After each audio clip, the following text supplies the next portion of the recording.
Oh, good thing my capture card's actually working. I didn't look super closely for all I know, or for all I knew, it was like the whole haha black screen thing. But no, it's working, which is good. I need to take care of the heater.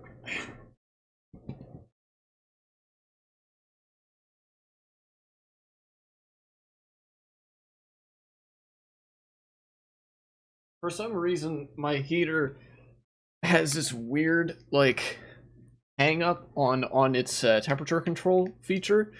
There's a little dial that you can turn, and it's like a temperature dial.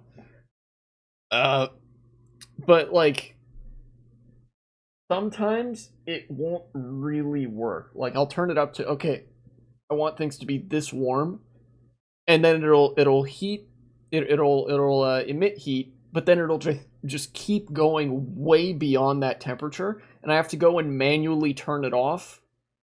And then if I turn it back to that spot, it doesn't turn on again because it's reading, oh wow, things are actually way warmer than this. It's kind of weird. But hopefully, as spring goes on, I won't actually need it for that much longer. Globalize my agenda. Welcome back to chat. It's a big day today. All right, big day, big stream, big Mario Kart.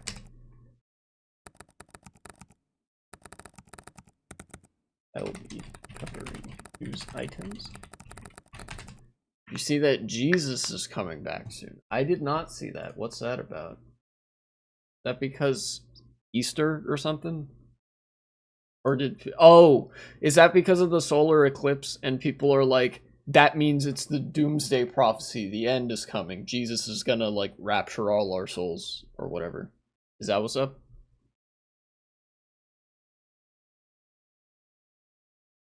Okay, yeah.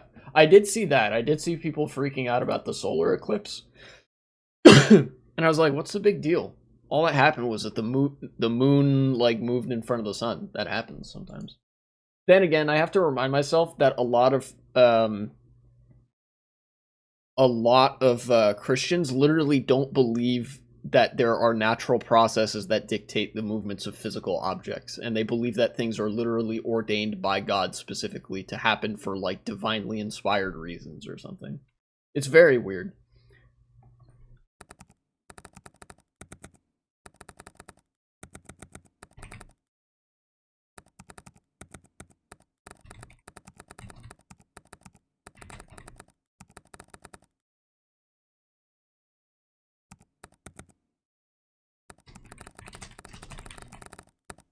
Right?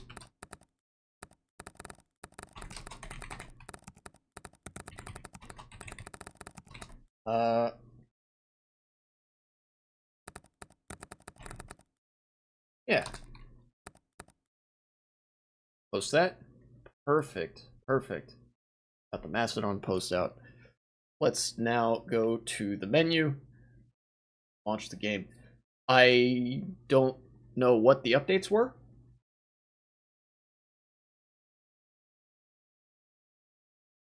I didn't get a chance to see them. And they're written in French, so it would take me a minute anyways. I wouldn't be able to just get away with a quick glance. But now we can go into the game. There are... I don't have news articles open for everything here. But I do have a couple of things open. For one thing? I'll have to get on that.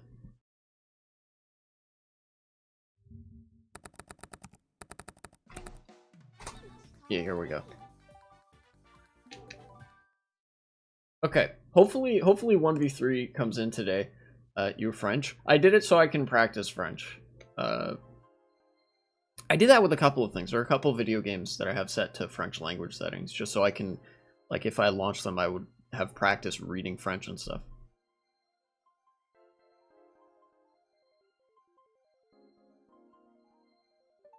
Alright. That's actually, for the purposes of,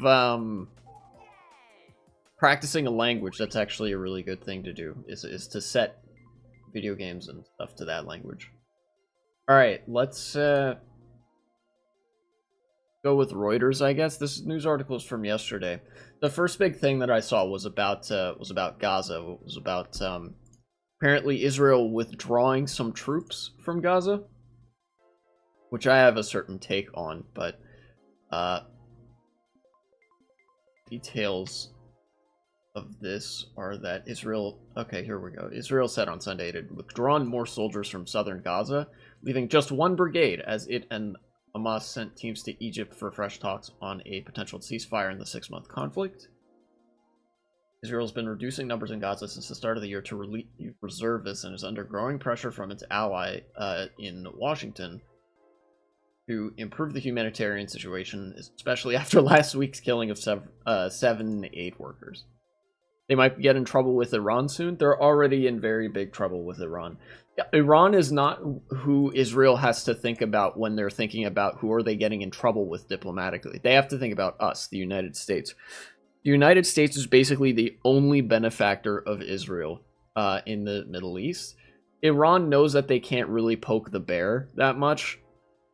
You know, Iran is a much more rational country as far as geopolitical interest than Israel is. I don't expect them to do too much to escalate the conflict. Mostly, I think Israel is the one that's been escalating. They've been pushing further and further. They've been posturing about a potential offensive in Rafah. But as this news article said, because they killed Western aid workers, some of those aid workers were Americans. And, you know, America isn't too happy about that. The West isn't too happy about that. So Israel knows that its leash is getting shorter and shorter. So they have to sort of do some sort of damage control. They have to try to clean up their PR so that the West is still comfortable supporting them. I keep getting these ads to sign for an increase in defense spending. Is signing that worth it? What? You should not be getting ads on this channel. For Lithuania, I actually don't know how much Lithuania spends on defense.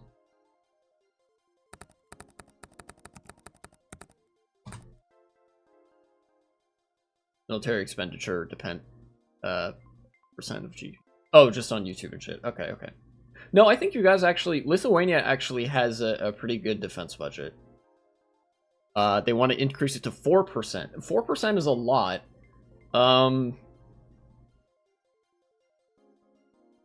I don't think it needs to increase that much. I think it would be smarter if you guys are considering just, oh, we need to have competent border resources against Russia. You guys should just start coordinating with your neighbors more.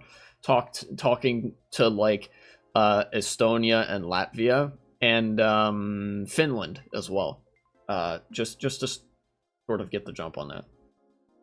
Pretty sure it's just to beat Poland because they spend 3.9%. Oh, okay. Well, in that case, it's almost of no consequence, and I don't really know what the answer would be on that front. I don't think it matters that much whether you do or don't.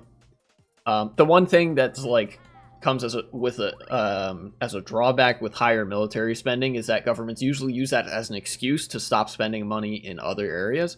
Like, oh, sorry, we needed to defund $1 more billion dollars from our education and welfare system so that we could spend an additional $69,000 on the military or something like that. That's the kind of shit that the US does. Or did. I don't know if the US does it that much anymore. I think usually the defense spending increases in the US are for oh, we need to adjust it for inflation this year, even though they don't do that with anything else. But yeah, I don't know. I don't think it matters that much. But, you know, defund the schools and hospitals is the solution, I think. That's almost undoubtedly what the state is going to go to initially.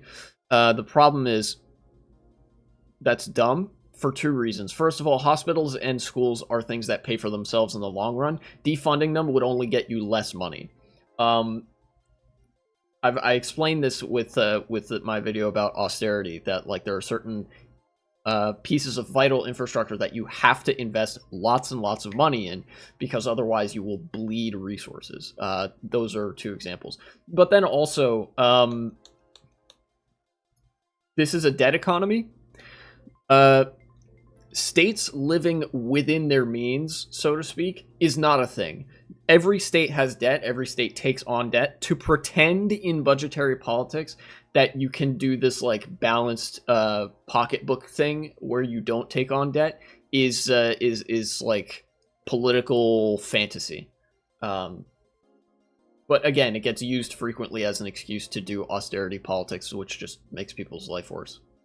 So the real answer is you increase spending for the schools and the hospitals and the military. And also give $1 more billion to the Lithuanian IRS so you can arrest every rich person.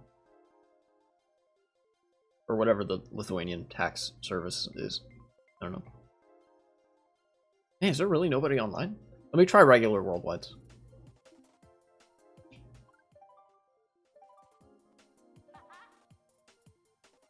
Our debt is already 40% of GDP. I think it's high enough. I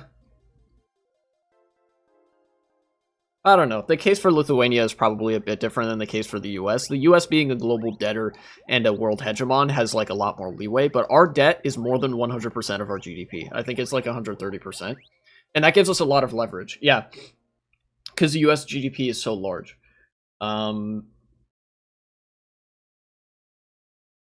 I mean, with Lithuania, it's probably fine if the debt goes up to 50 or even 60, 70%.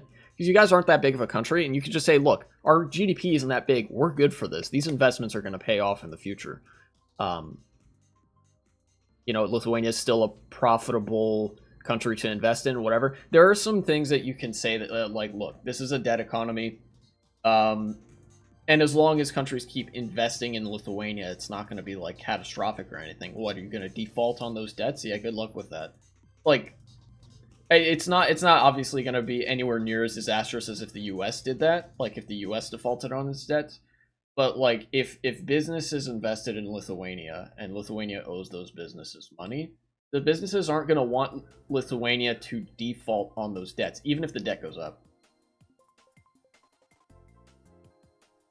You have an idea? What's your idea?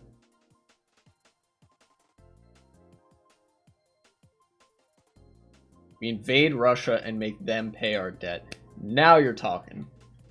This is, I don't see how this could possibly go wrong.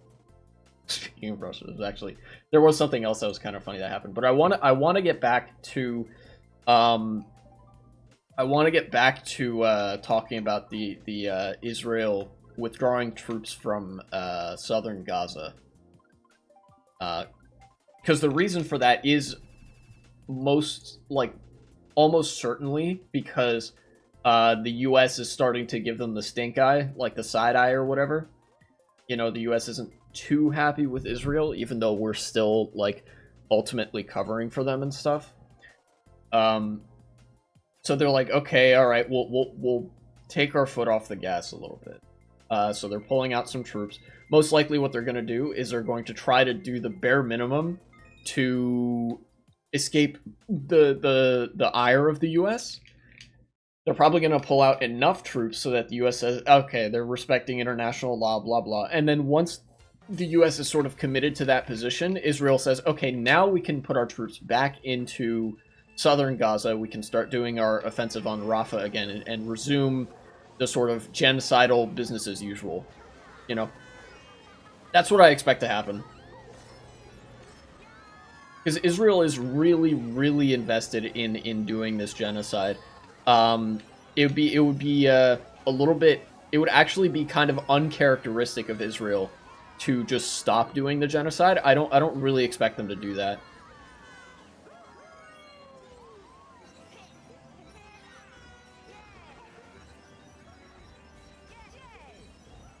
I haven't gotten an item so far.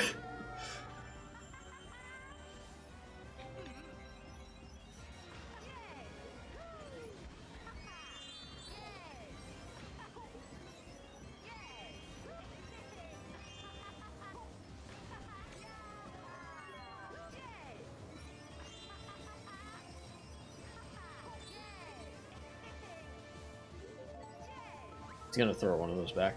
Yep. Oh, he threw both of them back. Interesting.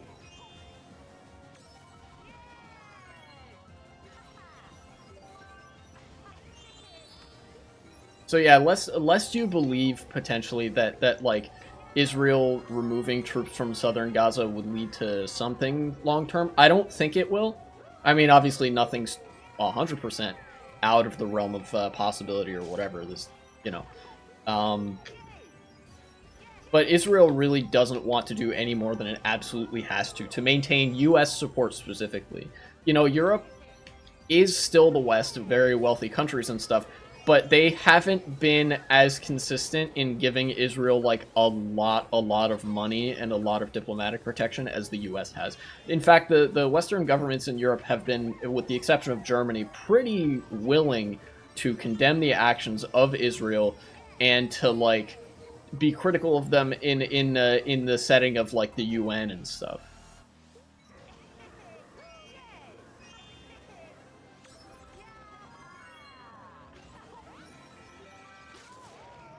I see.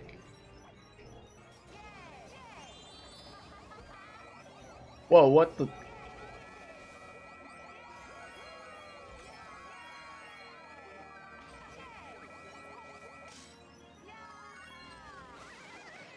Okay.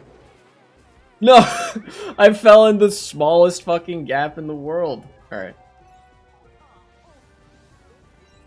I thought I was driving pretty good, too. Not like I've been driving bad this race.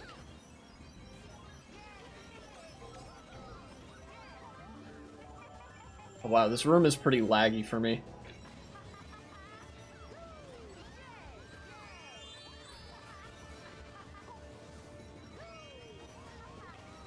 Now, if I'm good about this, I get second.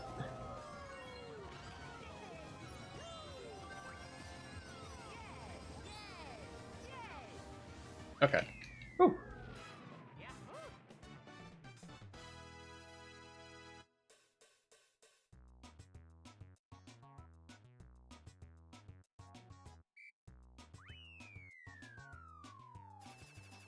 Yeah, even in the... Oh, wow. Minus 12 for a second. I'm not gonna stay with this room, I think.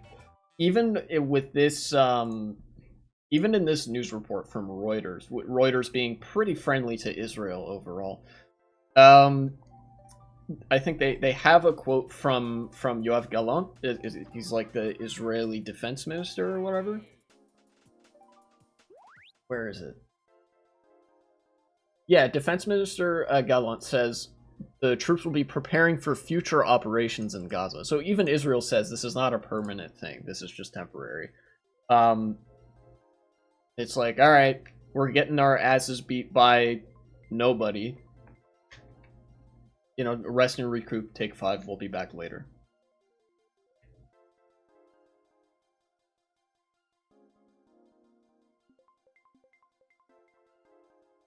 And, you know, this is where one of the big inconsistencies of the Israeli narrative comes in. You know, Israel tries to, as is typical of a fascist state, they try to do this whole, the enemy is strong and weak at the same time, but, like, consistently the enemy is an existential threat to the nation or whatever. You know, they'll do that with Hamas, like, oh, Hamas is sworn to our destruction, we have to destroy them first, otherwise all is lost. But then here they are with this temporary pullback, and there's no sense of urgency. They're like, all right, we're going to let some of our reservists rest and recoup. We'll resume operations later, but there's no urgency surrounding the situation. You know, there's clearly no imminent threat to the state of Israel that they're able to just sort of take troops off the front as needed.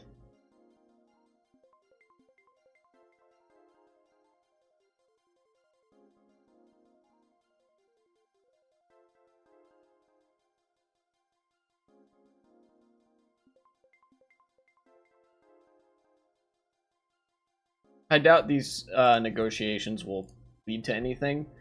I saw some news recently about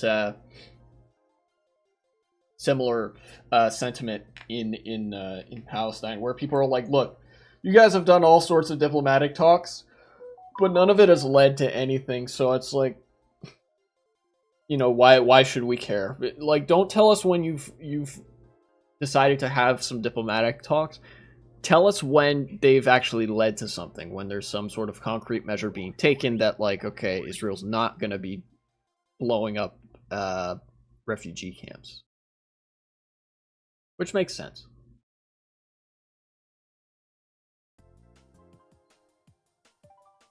Oh, okay. But unfortunately, I don't think that point is going to come anytime soon. Because, you know, Israel has to be some crazy levels of bad to make Hamas look reasonable by comparison. Hamas, for all of the caveats I have to offer, that it is obviously an Islamist party, it's a far-right party, Hamas has been willing to negotiate with Israel and say, like, look, if you pull back, if you pull out of Gaza, we'll give all the hostages back, you know, no questions asked, basically. As long as you stop bombing us, which is pretty damn reasonable from a diplomatic perspective. But, you know, Israel isn't really interested in diplomacy right now.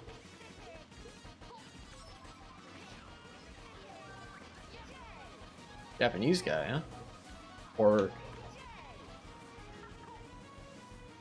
I don't know if the red line is just Japan, or if it's also, China.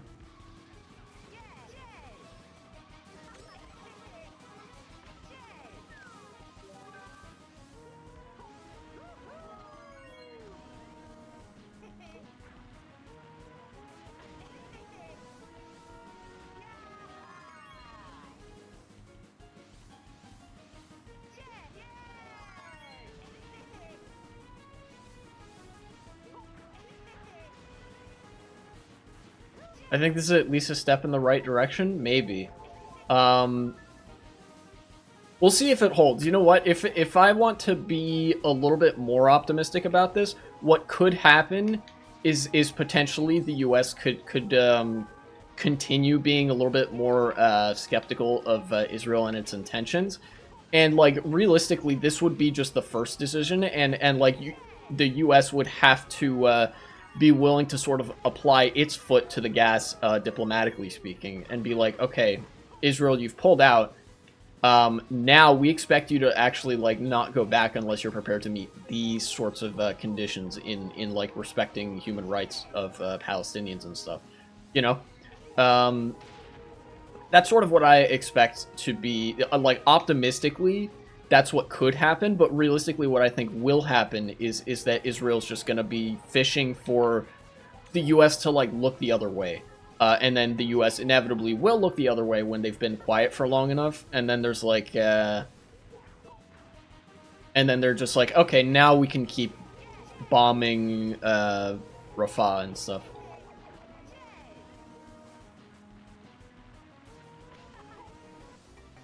Germany's finally sending some troops into our country. That's good.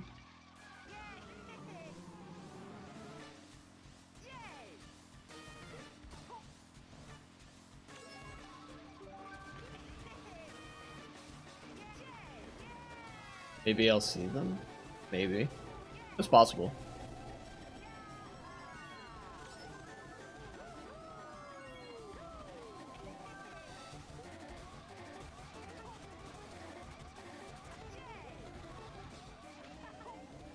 Not getting very good items.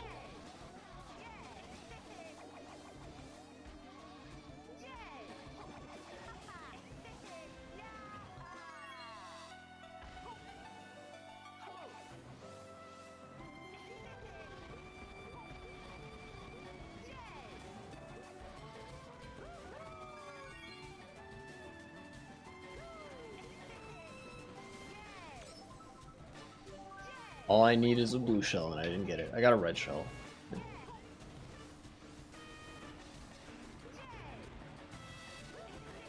He's too far ahead already.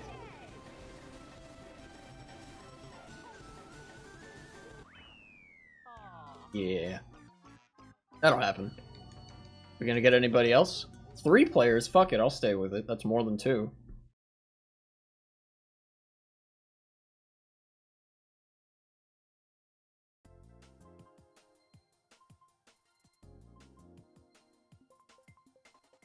Next thing.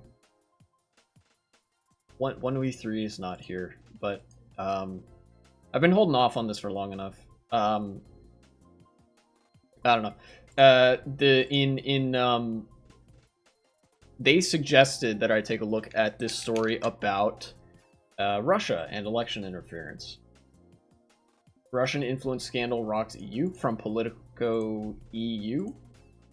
Pro-Kremlin website spread propaganda and, quote, paid European politicians, top European officials said.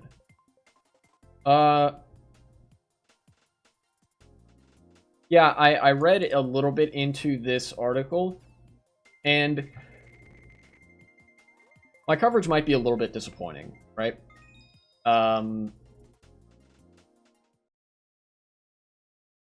This is just politics.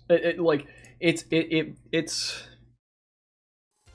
I know that we're all not enjoyers of Russia and the Russian government and stuff like that here, but like ultimately, you know, Russia using digital, like its digital footprint and whatnot to acquire political influence and using lobbying to get to politicians and whatever, and trying to negotiate favorable deals for them in other countries is just part of politics. The only reason that Politico is really framing it like this is because there's a, like, Russia's geopolitical interests are in conflict with the geopolitical interests of Western countries. And, you know, like, obviously, that's what's what. It is kind of similar to what happened with Qatar during the World Cup. And, you know, I think the article does liken it to that, rightly so.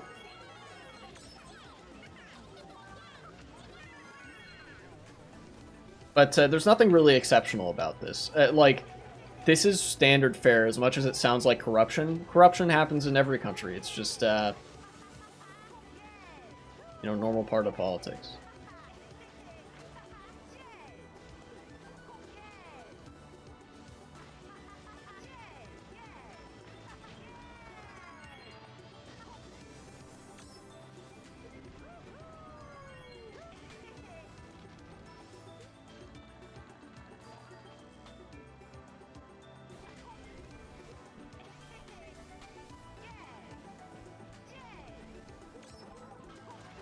One mushroom. Let's see.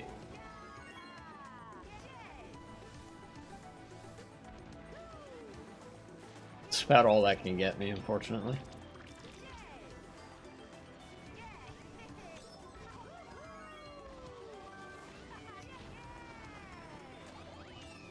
Okay.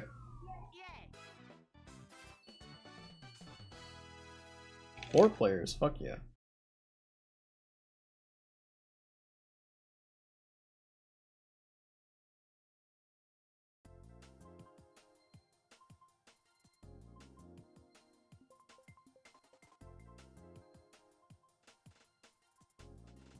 Let's see. One thing I was a little bit curious about, I don't think this article specifies, unfortunately, was I wonder which political parties the Russian influence was more or less of a concern in.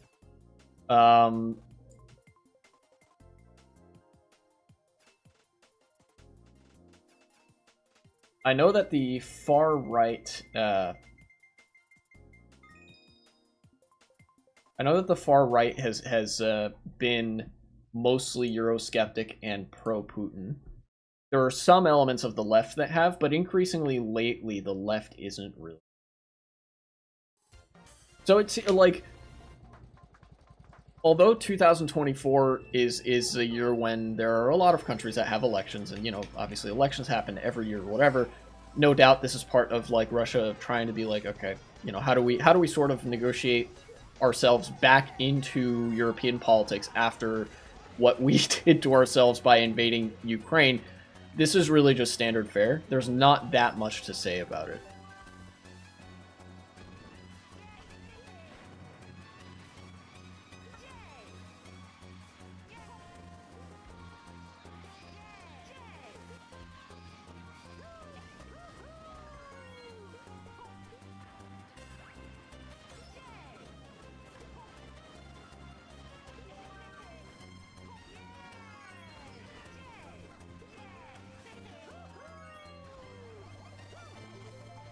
Got him. Silly. Somebody's gonna have a mushroom here.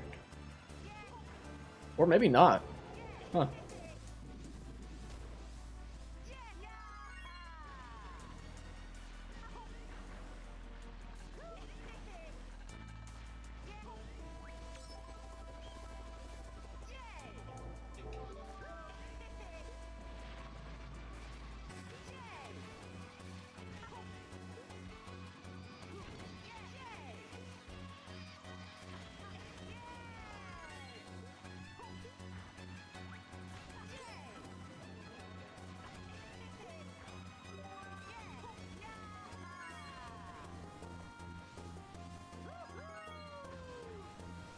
So far, so good. This race has been going quite nicely.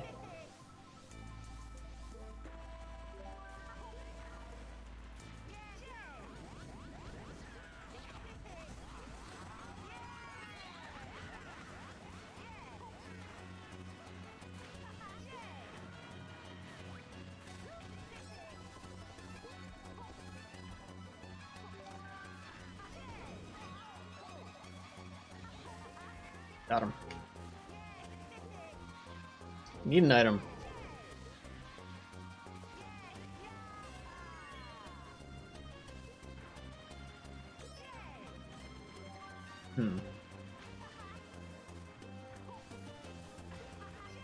Okay, third place. I raced pretty well, I think.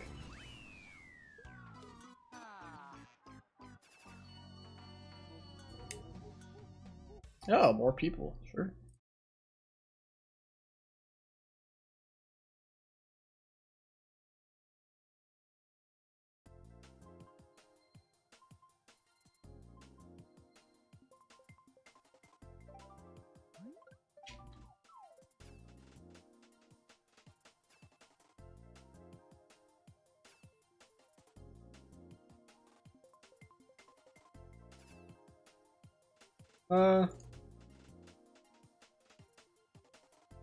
Go to this other. This was goofy as fuck when I first saw it. Let's... EW, maybe?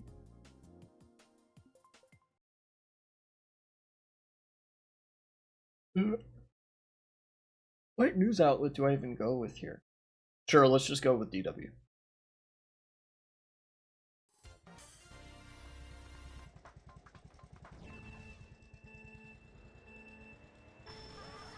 So, a little while ago, a couple days ago, Ecuador raided the Mexican embassy. I'm not kidding. I've talked a little bit about Ecuador before, actually, on this channel, funnily enough. But this is kind of new. This is goofy, very goofy politics.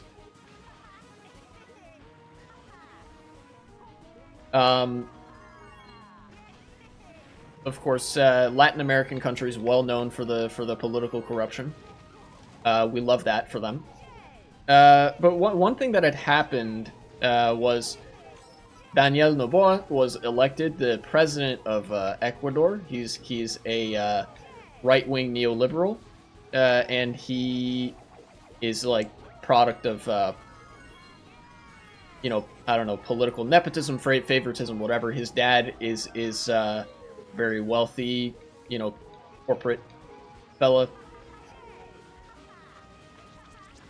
And he actually was struggling with putting down the political opposition in his country, apparently. There's like a prominent left-wing official or something like that. I'll get to the setup in just a minute, but the point is, one of his political opponents was seeking asylum in with Mexico, and they were at the Mexican embassy for this purpose, and they did get accepted. They got accepted to have asylum in Mexico, and so Daniel Noboa decided, you know what, fuck it, and he ordered Ecuador troops to raid the Mexican embassy. Which, by the way, if you're not familiar with how an embassy works, the Mexican embassy isn't Ecuador. That's Mexico. Like it's a piece of Mexico inside of Ecuador. That is an attack on sovereign like Mexican territory. So it is literally an act of war. Pretty goofy, if you ask me. How the fuck do you do that? Oh, okay. You don't. That's the answer. And as a result, because like this was such a fucking drastic thing to do, other Latin American countries straight up cut ties, like cut all ties with Ecuador, Mexico especially. You could imagine why, right? Because if Ecuador raided the Mexican embassy for this guy, you can imagine like what's stopping them from you know, sending in the cops and the military for some other country.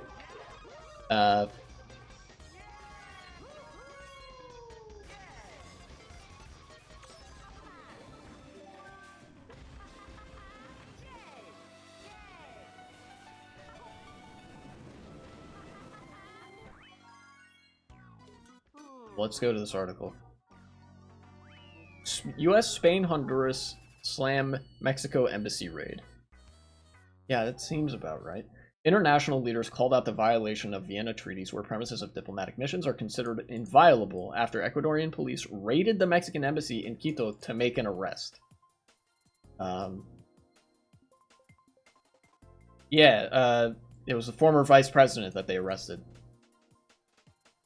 So this guy, the former vice president of Ecuador, was a left-leaning candidate. I don't know if they would consider themselves socialist or social democrat, but they were definitely left of neoliberalism.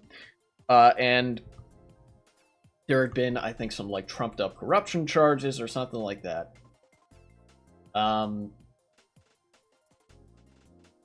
Ecuador went in, raided the embassy, arrested this guy. Before he could get or actually before Mexico could allow him to come to the country. He had already been granted asylum. And now basically every American country has cut ties with Ecuador, which I think is its only natural course of action, politically speaking. I don't know what's going to happen from here. It's really like,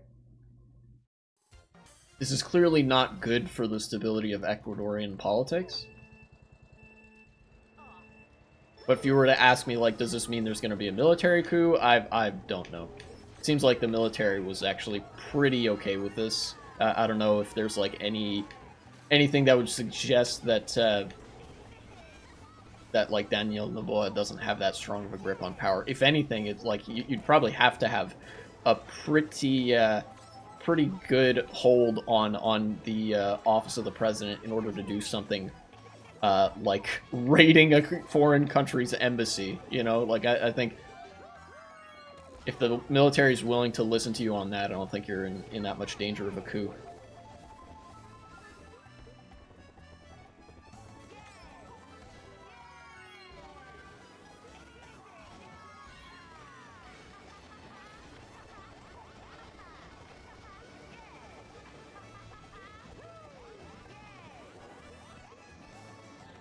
No, I'm going down here.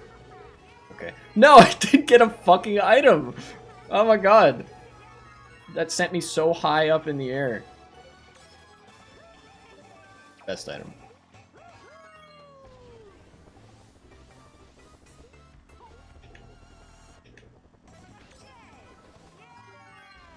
Alright, let's try this again.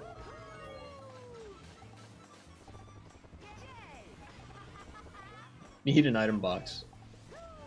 Pretty badly. And I'm gonna get it. Alright, cool.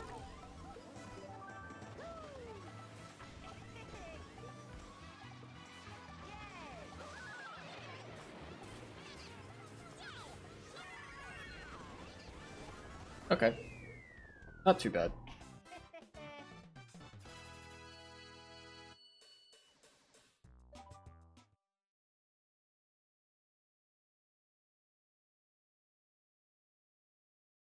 Technically, raiding, well, not technically, it is pretty blatantly, raiding an embassy of a foreign country is an act of war because you've invaded their land. You've invaded that country. But as far as like how international diplomacy works and the motives at play dictating whether or not a war is likely to break out, I don't think a regional war is going to break out over this. It's too small of a thing for that to happen. Most likely, Ecuador is going to have to just, like, learn to behave, diplomatically speaking, as weird as that sounds. It, like, even countries that are not very stable and that are not very well respected in the international community, you don't just raid an embassy.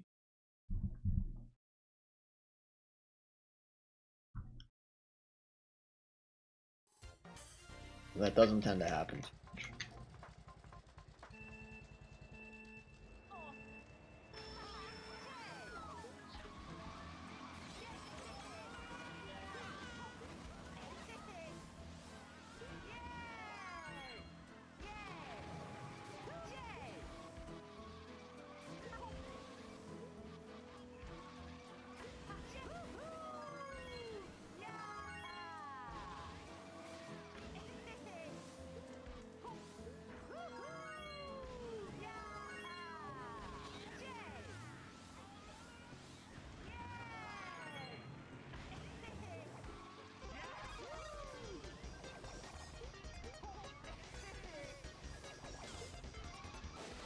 Oh, nice. I dodged.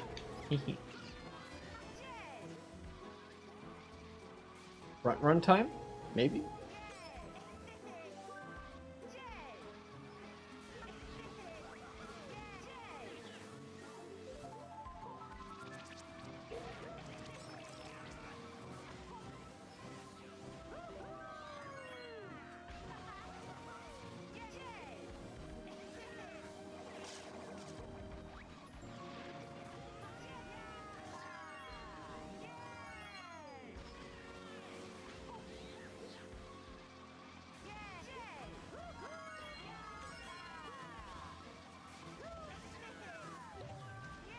That was a really good throw.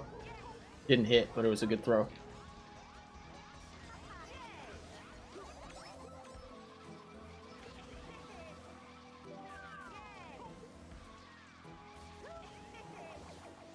Dude, everybody's hungry for blood in this room. That's kind of wild.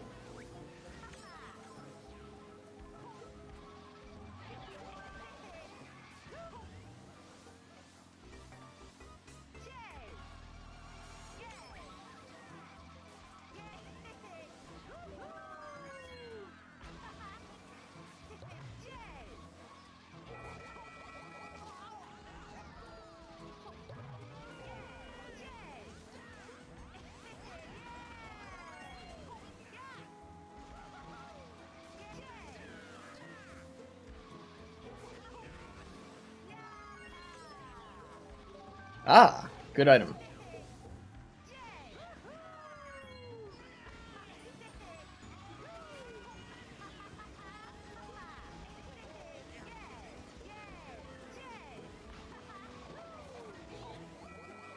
Oh no, it came at me from the outside? Dang.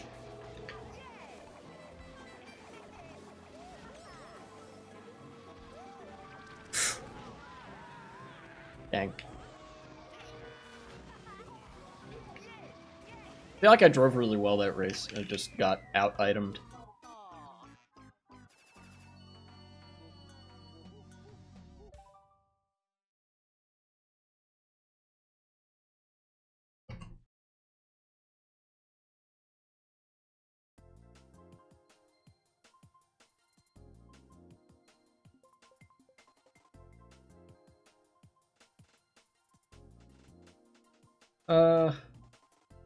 Where would I even find this on Twitter? There was, okay, some goofy shit is happening on Twitter as well, in addition to things in the real world happening. You guys might know about a little news orb or I use the term news very loosely here, little online media org called the Daily Wire. That's Ben Shapiro's company. A little while ago, they fired Candace Owens for saying some shit about Israel, insinuating, I think, that either Ben Shapiro directly or Jews in general would have like the dual loyalty thing with America and Israel, or whatever country they live in, and Israel. And apparently, there's gonna be a debate today between Candace Owens and Ben Shapiro that's going to stream live on Twitter. And I kind of wanted to see it, not because I think anything of value will be said in that debate. Both of them are idiots. Ben is a fascist, and Candace is a Nazi. But rather because of there's like a there's something to be learned from an interaction between those two, and it's sort of like the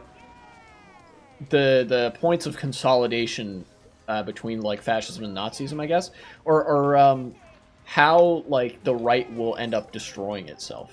You know, fascist infighting is so much more real and institutional than leftist infighting, and this is an example of that. These are two very prominent right-wing media figures that are having a public disagreement and like actually creating a rift in the right-wing movement in their own company over this disagreement, you know? And ultimately, I think the way that the debate is going to go is that Candace is going to dog whistle, and then Ben Shapiro is going to be like, hey, you just dog whistled there. And then because it's a dog whistle, Candace is going to just inject the plausible deniability. Ben's going to look a little bit like a fool.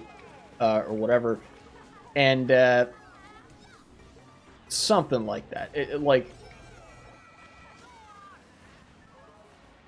Ben Shapiro can't really get anything out of this, and I think that's good because he's kind of like the face of the Daily Wire.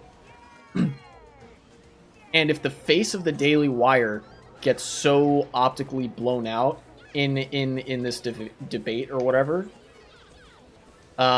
it makes the Daily Wire look weak, and by extension, the right wing. And if the right wing thinks that the mainstream of fascism is weak, they'll consolidate around a worse version, i.e. Nazism, right? And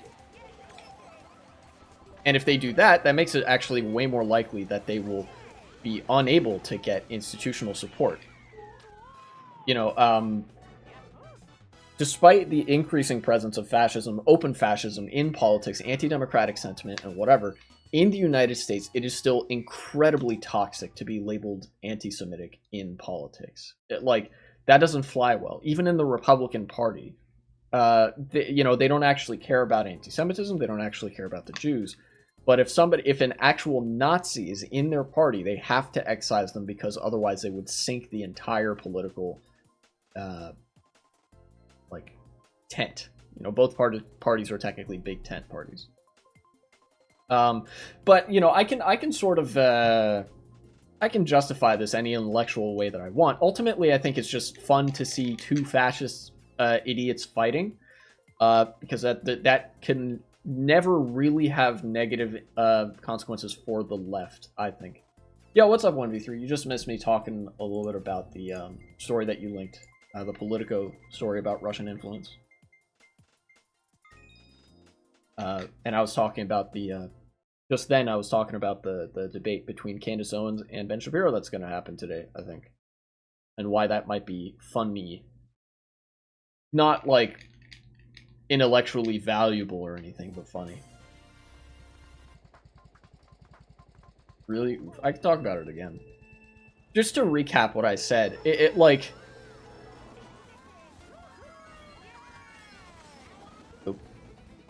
Just to recap what I said about the Russian influence story, about like, oh, there's this scandal of Russian influence in the EU or whatever. It's pretty standard fare. You know, like the news article tried to make it into this whole thing, as is the prerogative of a news article, of course. But like, it's not that unusual what's happening right now. It's just the difference between like an oil company doing it and, you know, the Russian government doing it or something like that, you know?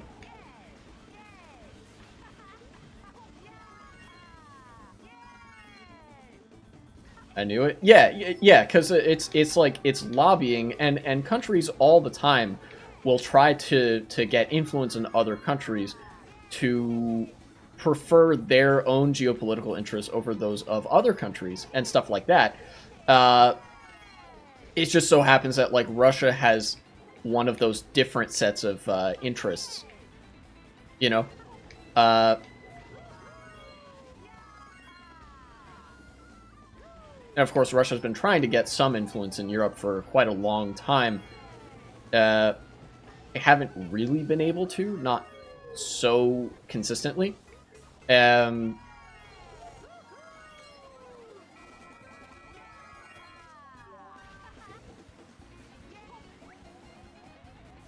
Usually it's the far-right parties, though.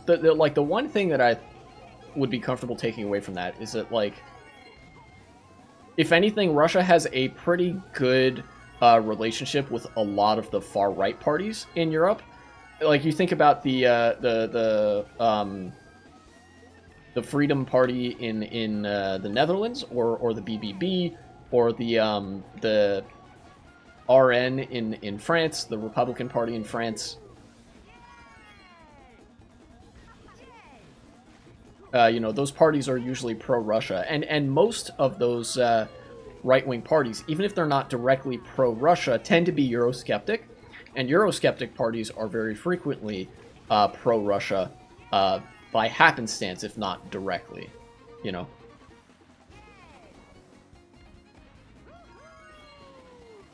That's how that goes, more or less.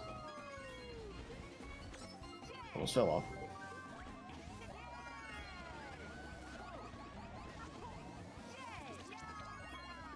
That track is wacky. So that's a recap. You know, it's a story in Politico, but it's more or less just business as usual. Not much for me to say about it.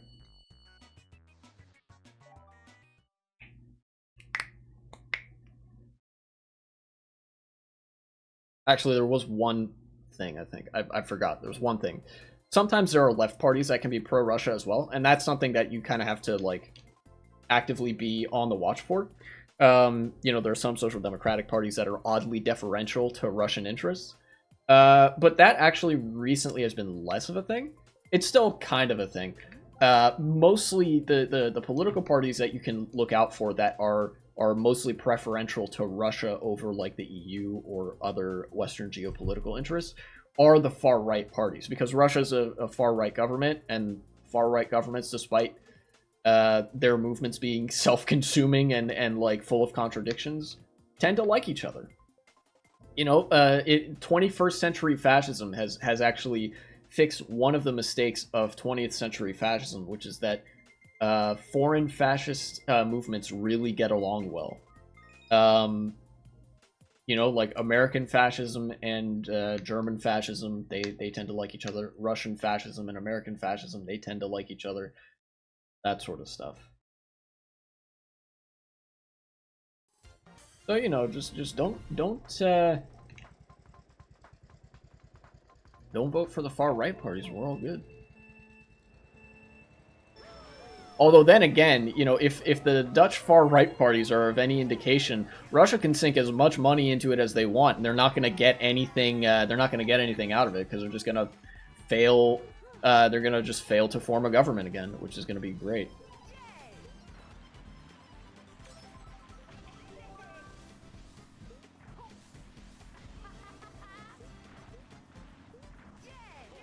I can't tell you about the French and God damn it, I drifted the wrong way. But instead of the BBB, who are actually against Russia, really, that's interesting. A few good things about them. FVD, the Forum for Democracy Party, and our potential prime minister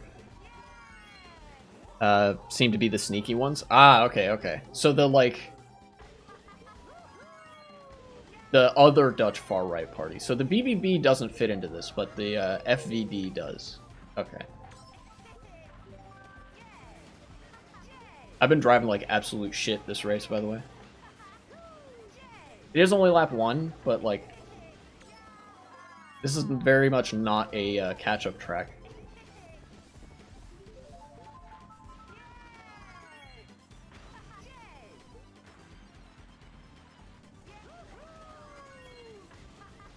Okay, I did that at least.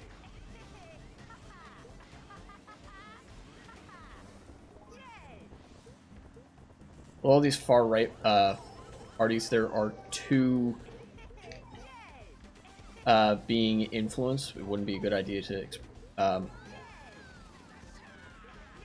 expose them. Wait. Oh, not enough information to know who. You can kind of guess who. It's not difficult to determine which far-right parties are pro-Russia and which ones aren't. It's not a matter of, like, intelligence and whatever. Like intelligence agencies and that stuff.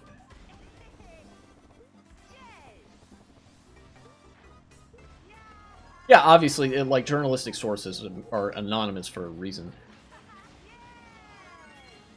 But no, like, the pro-Russia parties are actually super easy to sniff out.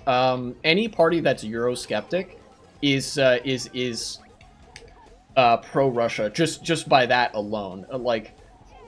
Russia has a vested interest in breaking up the EU and NATO as much as it can, because a unified Western bloc is not good for Russian geopolitical interests. So any party with that in their platform is, like, by definition, is pro-Putin.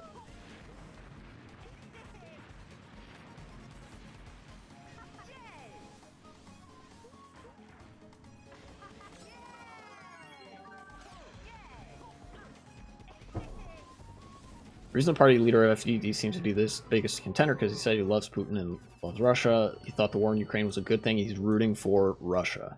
I see. Well, that's hard to get more obvious than that. Yeah, pro-Russia parties are really not that popular in Europe, especially the further east that you go. But it's possible they get the right-wing populist hook and just sort of take it from there. If anything, the advance of Russia's geopolitical interest is going to come from not Russia.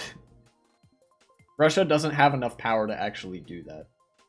That's why they have to spend so much political capital talking with European political parties and trying to get them to be more favorable to Russian interests, because they can't just exercise their interests with economic leverage. They don't have that economic leverage. The US does. Russia doesn't.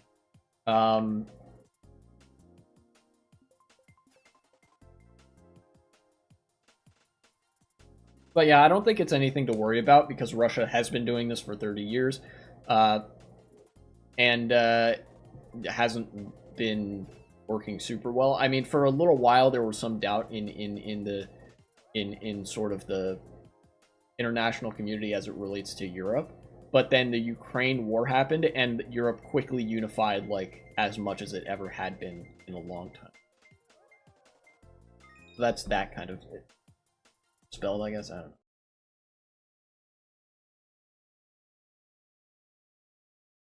After this race, I'm going to get to the debate that I've been looking at, the Destiny versus JonTron thing. I keep watching that. Ah, this track.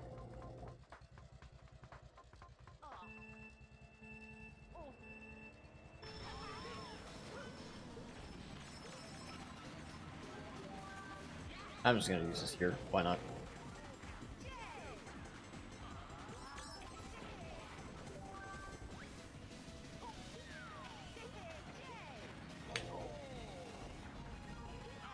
Talking about the clown, he's attacked one of the left-wing leaders, saying he should have shut up, or he hit him in the face. He refused to explain his actions because he was too busy with kickbox training. Yeah, it seems pretty in character for a far-right political leader. It's kind of, first of all, I feel like that guy, you know, probably is just LARPing, if anything, with the, like, kickboxing training and stuff. But even if he's not, it's like, it's a very big deference to what the far right values in politics, that being the literal, like, the strong man and shit like that. They don't actually care about whether or not they're right. People on the far right don't actually believe anything, which is why they so frequently saying, oh, like, say shit like, oh yeah, well, I'll beat you up. It's like, yeah, okay, sure.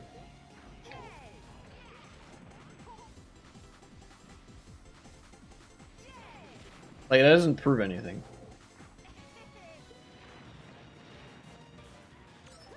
But again, it's like that's what matters to the far right. The far right is vacuous of intellectual capacity.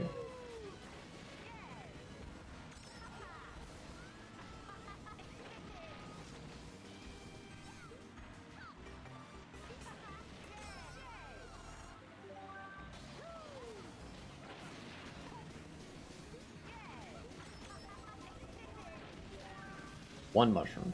Okay.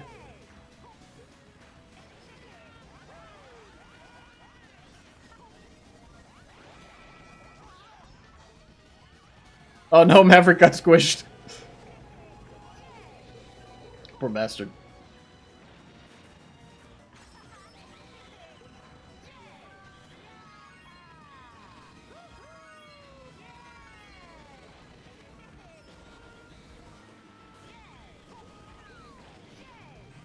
Huh. Second place. Most entertaining politicians of us. Laugh our asses off about Arboretary on the front I see when they're talking about him again on the news. Yeah. I think every country has some sort of politician like that. A lol cow, if you will. Alright. We are going back to this debate. That's what we're doing. Alright, I played a little bit of audio from it by accident.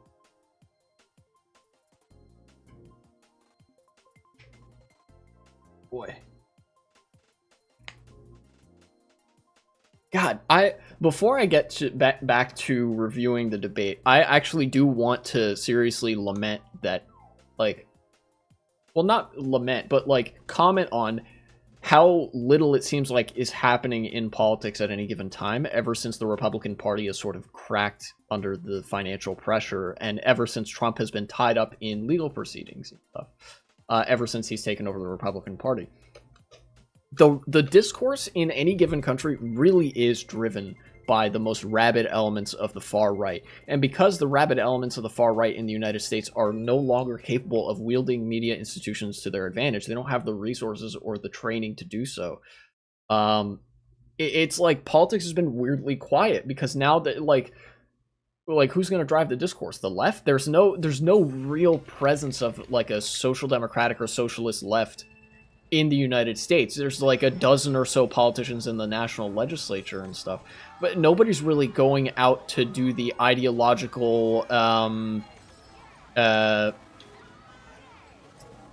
mouthpiece sort of stuff that you would need to do on news networks. It like all of what's happening right now, it relates either to Trump or like international politics with what's going on in Gaza, or like the far right, which is increasingly ineffective. It's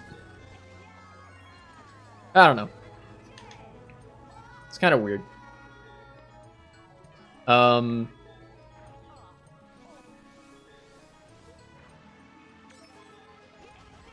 Somebody who's better versed in political theory would probably be better suited to explain how that really works.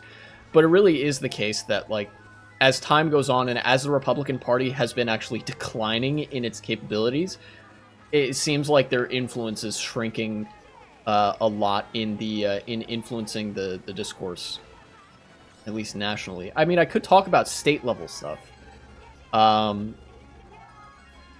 But for that, it's like kind of hard to pick and choose. Either way, I'm gonna resume this debate. I can't believe I clipped that like that. Unlike what, I don't know if it's ever been seen in history. Maybe in some invasion in the 1500s. But look, I got through this these point. People see themselves, I'm assuming, as Mexican.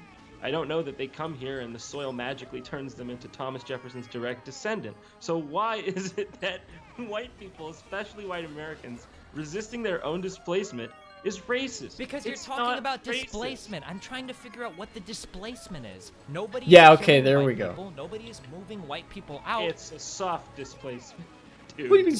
What does that mean? They become the majority. So, okay. The goalposts have shifted a lot just since JonTron started this sentence. He's like doing the whole immigrants are taking our jobs shtick, but it like, okay, what jobs? Like, well, actually, I think he wasn't talking about jobs. He was mostly doing the whole white people are being displaced thing. JonTron has been going on this weird, like, replacement theory tangent. I'm getting blown out this race. This race fucking sucks.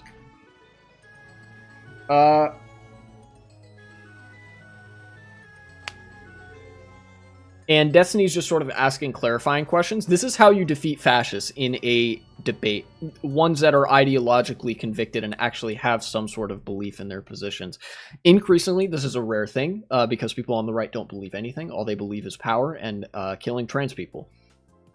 But, you know, with somebody like JonTron, who is an actual white nationalist, actually believes in that set of political ideas, you can ask clarifying questions like, what do you mean white people are being displaced? Are they being removed from their houses? Are Mexicans coming and kicking them out of their homes? Because no, of course that's not happening. And if you try to pin down any actual definition of displacement or any of the things that they're talking about, they start waffling, they move the goalpost, because none of this is actually happening. What's really happening is immigrants move to more developed countries, you know, those that have the resources to do so because there's economic opportunity there. And that just benefits everybody. Like, there's almost zero downsides to immigration, except for the whole, like, oh yeah, sometimes it takes some paperwork to process them, but that is, like, inconsequential relative to the benefit to their lives that they would get by moving to a wealthier country, the benefit to the wealthier country from having extra labor and people that could potentially, you know, get an education, be a massive benefit to the country's economy. And, you know, the benefit that people would frequently have in their communities. You know, these people form much stronger communities when there are, like, well, when they're there. People tend to form communities, I guess, is what I'm getting at. So, like, there's three ways that that this shit happens. That, like, these benefits take place. And JonTron is very, like, committed to saying that white people are being displaced and white people are being victimized. A pretty characteristic line about for white nationalists to take, but they're never able to prove it. It's just a thought-terminating cliche.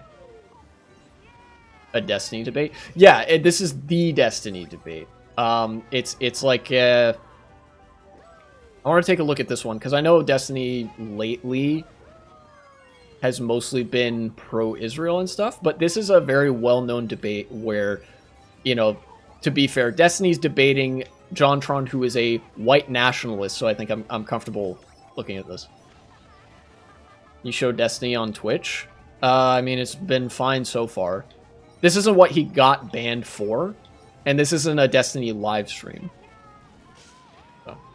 They will vote in their own interests. They won't vote in white Americans' interest. So, what is white a white people have American? a legitimate... Wait, what is a white American? Besides, I'm a very small channel showing something pretty inoffensive from Destiny's perspective. I don't think he has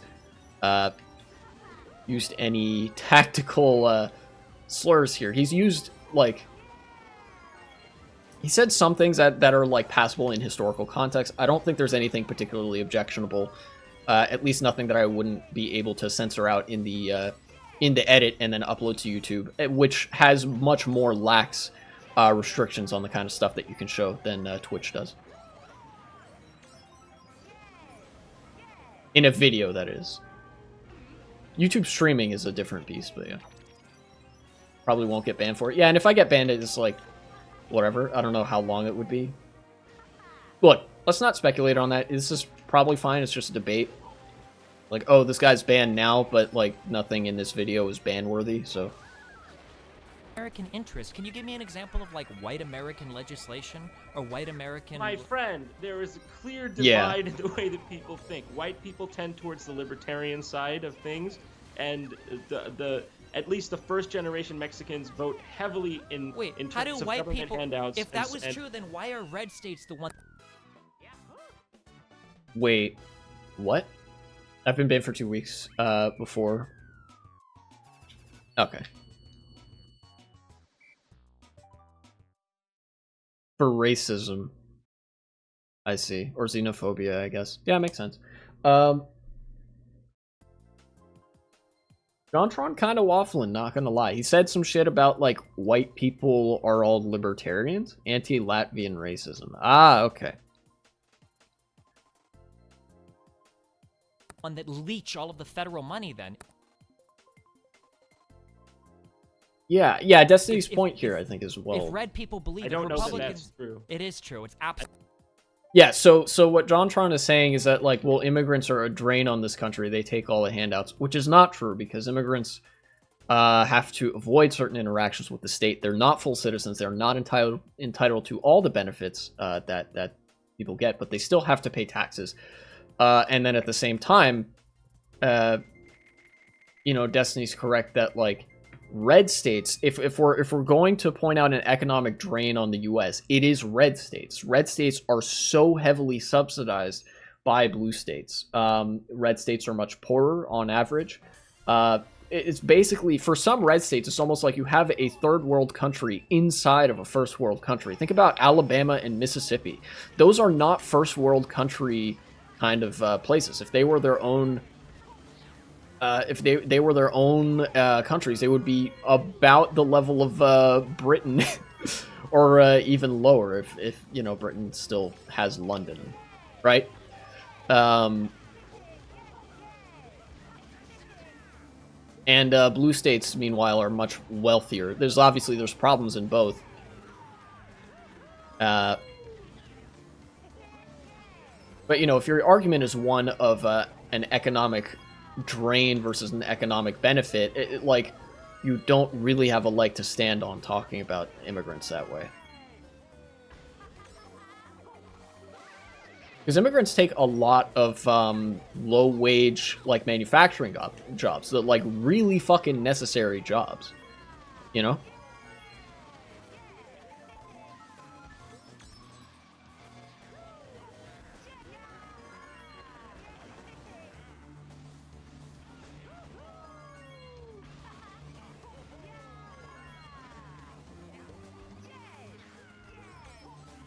Is that where the rednecks come from? Red states? No, the origin of the term redneck is that the term, not the people. Yeah, no.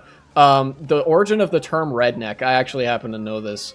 It was originally like a working class coded term. It meant that you worked outside enough for your neck to have a sunburn on it. You know, like if you worked outside a lot, you would get sunburned.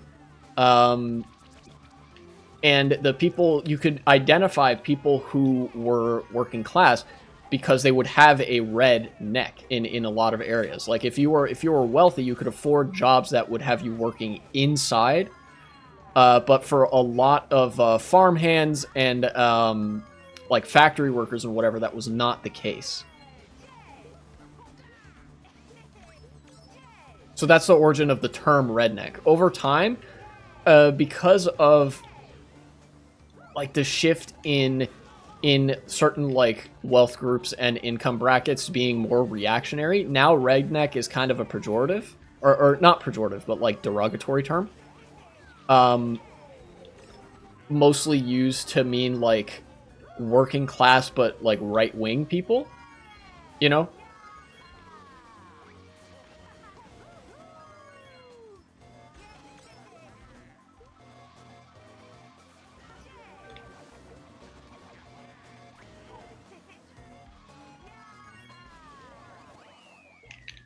But yeah, that's the origin.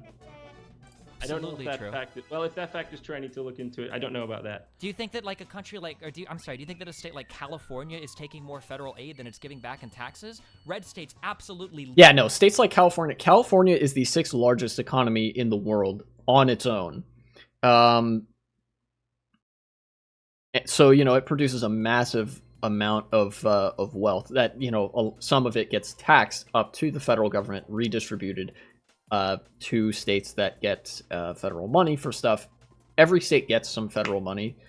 That's part of how like the budgetary politics works. But like some states that need it more get more of it, and that's red states, because red states are not as economically productive. They have a lot more like car dependent stuff. It's like, well, maybe not proportionally, but maintaining the infrastructure that they have is a lot more expensive relative to the amount that they produce, the amount of wealth that they produce.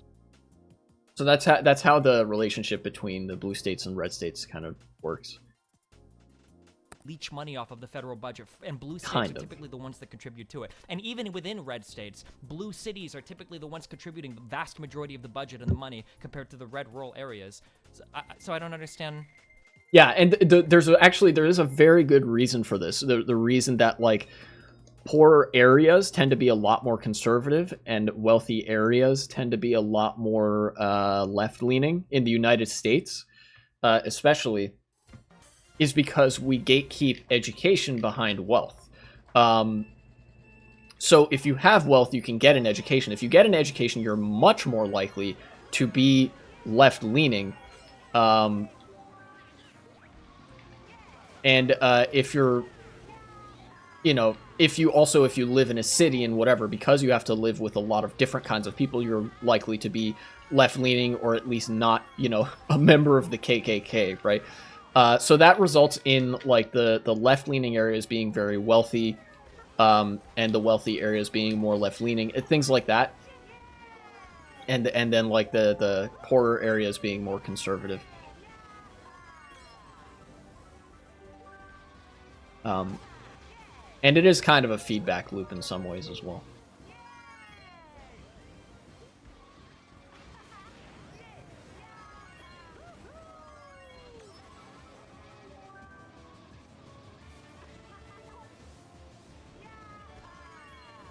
All right.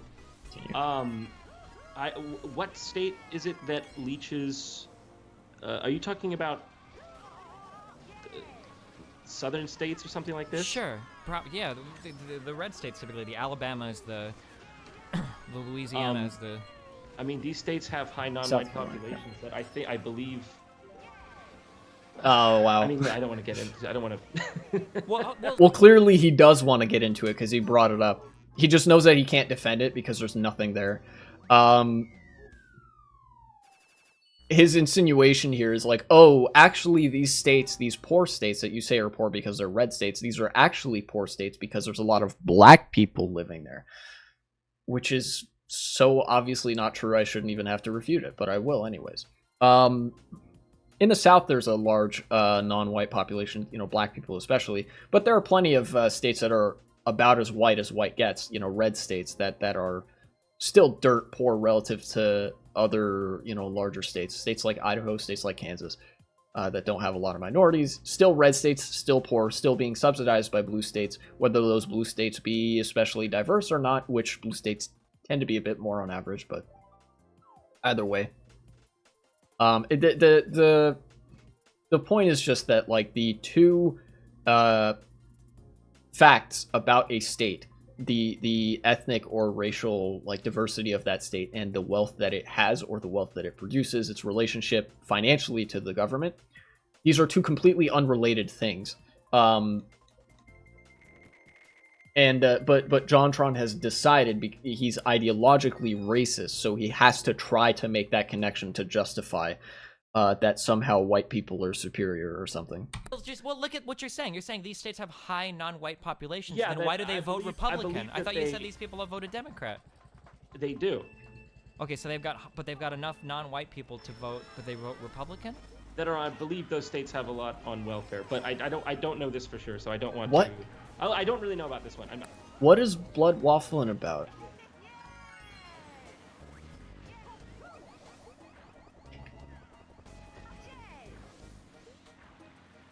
Dude, I always feel like whenever races are going like this, I always feel like people have speed codes on, because it just seems like no matter how well I'm driving, they're just gaining ground constantly. Very wacky stuff. Oh, well, I got him. Okay. I will defer this one to you. I don't know. Okay, but then you said earlier that most of the Republicans were libertarians or whatever. I don't know. It just seemed like a No, strange... no, no, no. We see a different voting pattern. At least, look. Even if it doesn't have to do with race, even if it doesn't have to do with national origin, Which it doesn't. even if it didn't have to do with these things, we see a discrepancy in the voting patterns between the different groups in America. So when you see that it becomes stacked against the majority population who is discouraged from voting in their own interests. They're Wait, what discouraged. does that mean? I'm trying to figure out what does it mean. What is... Populations of people do not vote in their own interests, not reliably anyways. They will vote in their own perceived interests, but that's liable to have quite a significant gap from what their real interests are. You know, that's how reactionary movements gain such ground, is they convince people that, like, something that isn't in their own interest actually is. You know? There are plenty of white working class people that vote Republican, which is directly against their own economic self-interest, their own economic interests, because they've bought into a lot of the far-right narratives about racial and ethnic minorities. And that's what they care about. You know, their life could be getting worse. Their economic interests could be subverted and like tossed out, but they just want to get back at those damn black people and liberals. You know? In fact, immigrants and ethnic minorities, I think, because they're a little bit more disadvantaged, they more consistently vote for their own interests than against them. Like, there's a reason a lot of racial minorities in America vote Democrat, because Democrats don't want to lynch minorities, and Republicans do.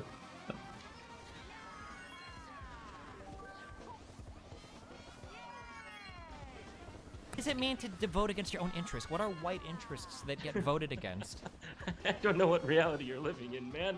I mean, when the news Complete is telling deflection. you that a No. vote for Donald Trump is a racist vote, okay, and Donald Trump, all that he's All right. saying is... I gotta unpack this, because it's completely divorced from reality, what John Tron said. So, Destiny, I think, is correct to point out, I can't believe I didn't point this out, that, like, there is no such, like, thing as the political interest of, like, a given race, right? Or something like that. The politics of group interests is not divided on racial lines. That's not a thing. You know, there is no voting for the white people's interests, because that's not the lines along which economic interests are divided.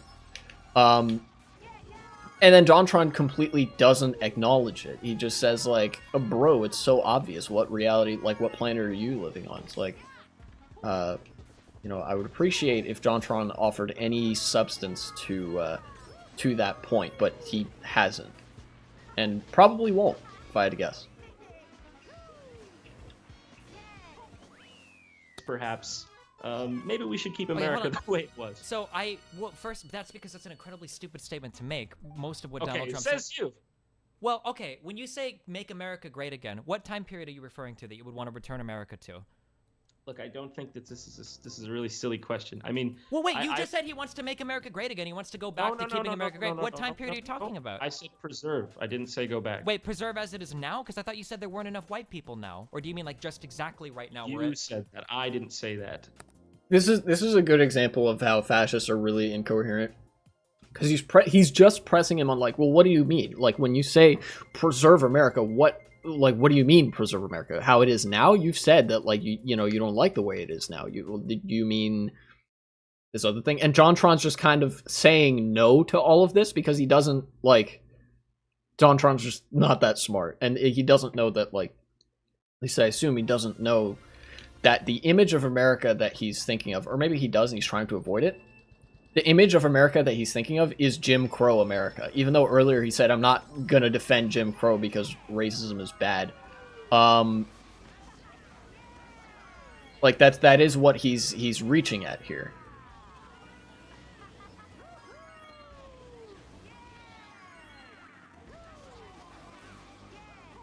Eh. I You never said that said whites any. were becoming a minority. You said that it wasn't They good. are becoming a minority. So listen, if the people can't integrate in and feel as if they are one people and truly, by the way, now this whole melting pot thing, Yes, the that would one nation, require one that people they, argument.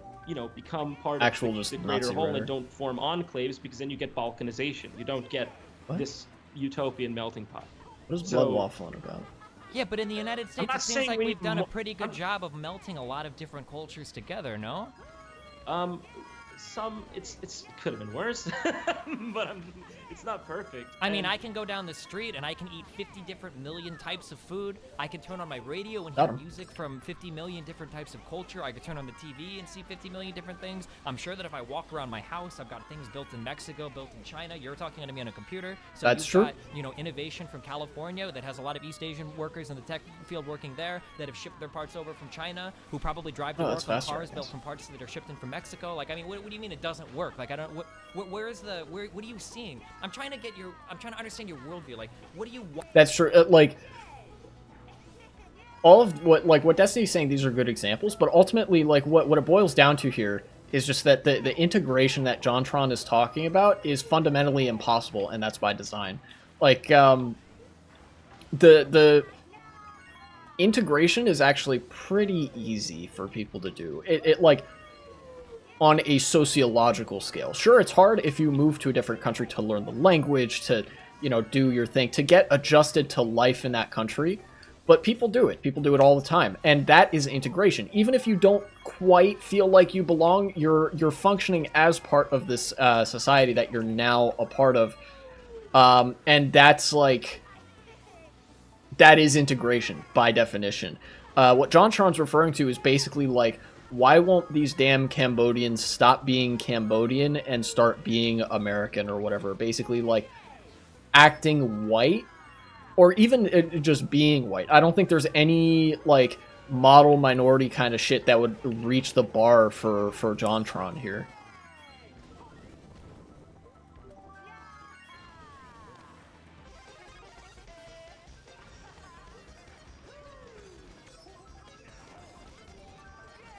Ah, no. I got fucked. I got greedy with it there.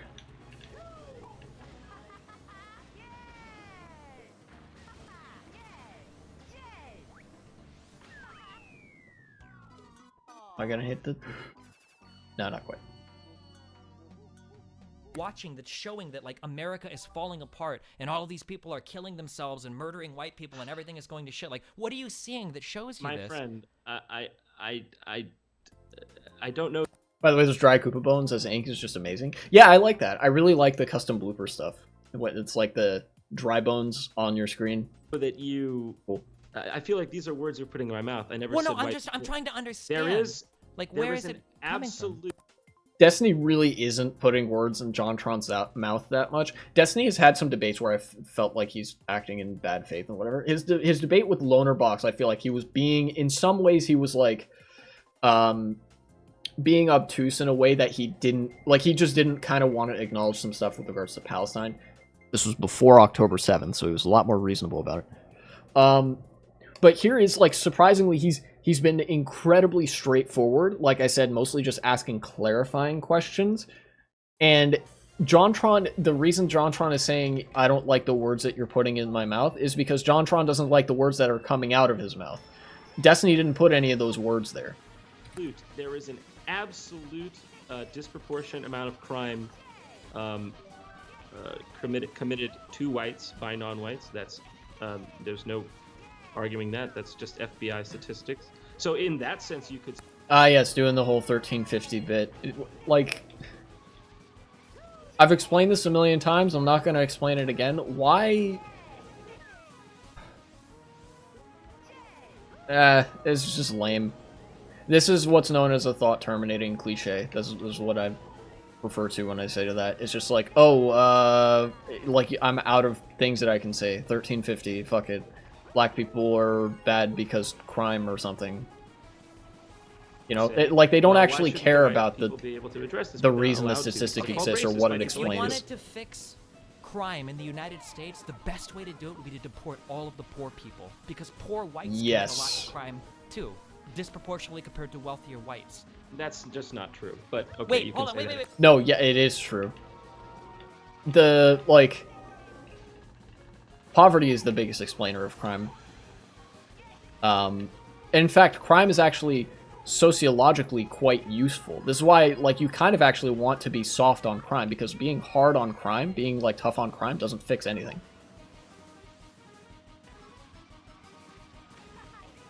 Wait. You don't think that Well, poverty, yeah, of course. Well, yes. In relative terms, to yes. in relative to wealthy whites, yes. Sure. You're correct. Okay, so do you think that poor Bad blacks life, bad probably drive. commit more crime relative to... Immigrants do less crime? Yes, that is correct. Immigrants do a lot less crime than native-born citizens, because with immigrants, there is the threat of deportation.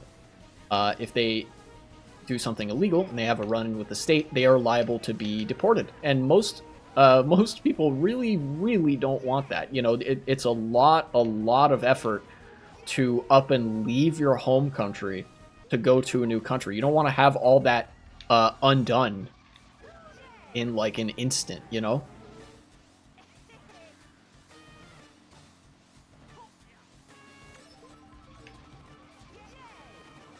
So, you know, that's why immigrants, yeah, commit a lot less crime than native-born citizens. Consistently, all the statistics that we have show that.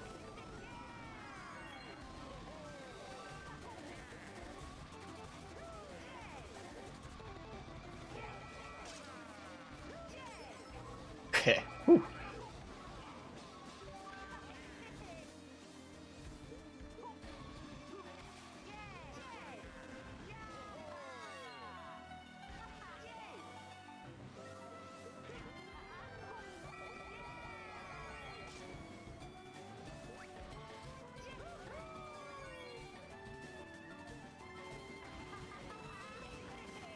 Besides those naughty Belgians and Latvians. I have I see. to wealthier black people? They do. Wealthy blacks also commit more crime than poor whites. That's a fact. No, that's Yeah, just look it up. not even true. There's not even like a 1350 statistic to support that one. Wealth is a predictor of non-criminality, if you could use it in either direction. So wealthy black people commit a lot less crime than poor white people, because poverty is the main correlative factor there. It's, you know what this is? It's like the opposite end of the argument that sometimes weirdo liberals make, where it's like, oh, a wealthy black guy has less privilege than a poor white guy, which is not true. Sounds like he's living in an unliberated USA. True, he is. We need to liberate the US from the oppressive... We need to denazify America. We need a European denazification of the United States. Yes. Actually, no, not European. We need the Latin American countries to come up and denazify the US. There we go. That's the plan. Does anybody have a source for that? Fuck. When people make... Give New York back to the Dutch? Yeah, sure. No, wait. Better idea. Have New York be an international zone. Extreme claims. I don't even know how to... Fuck. It's true, man. I've never heard that in my life, dude. I've No, never seen it's that not ever true. posted. I'll have to look for it later. I see an article written that says poor white kids are less likely to go to prison than rich black kids, but I'm pretty sure Okay, this is... says who? That's just some conjecture.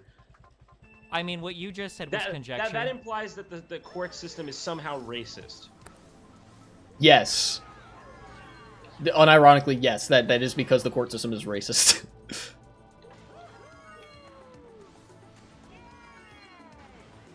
The rats would eat all the Dutch people? Fuck, you're right. Who's good at dealing with rats? The exterminator, probably. Okay. International zone, we contract 1 million exterminator companies like pest control. And then they deal with the rats. And then the Dutch people can live there.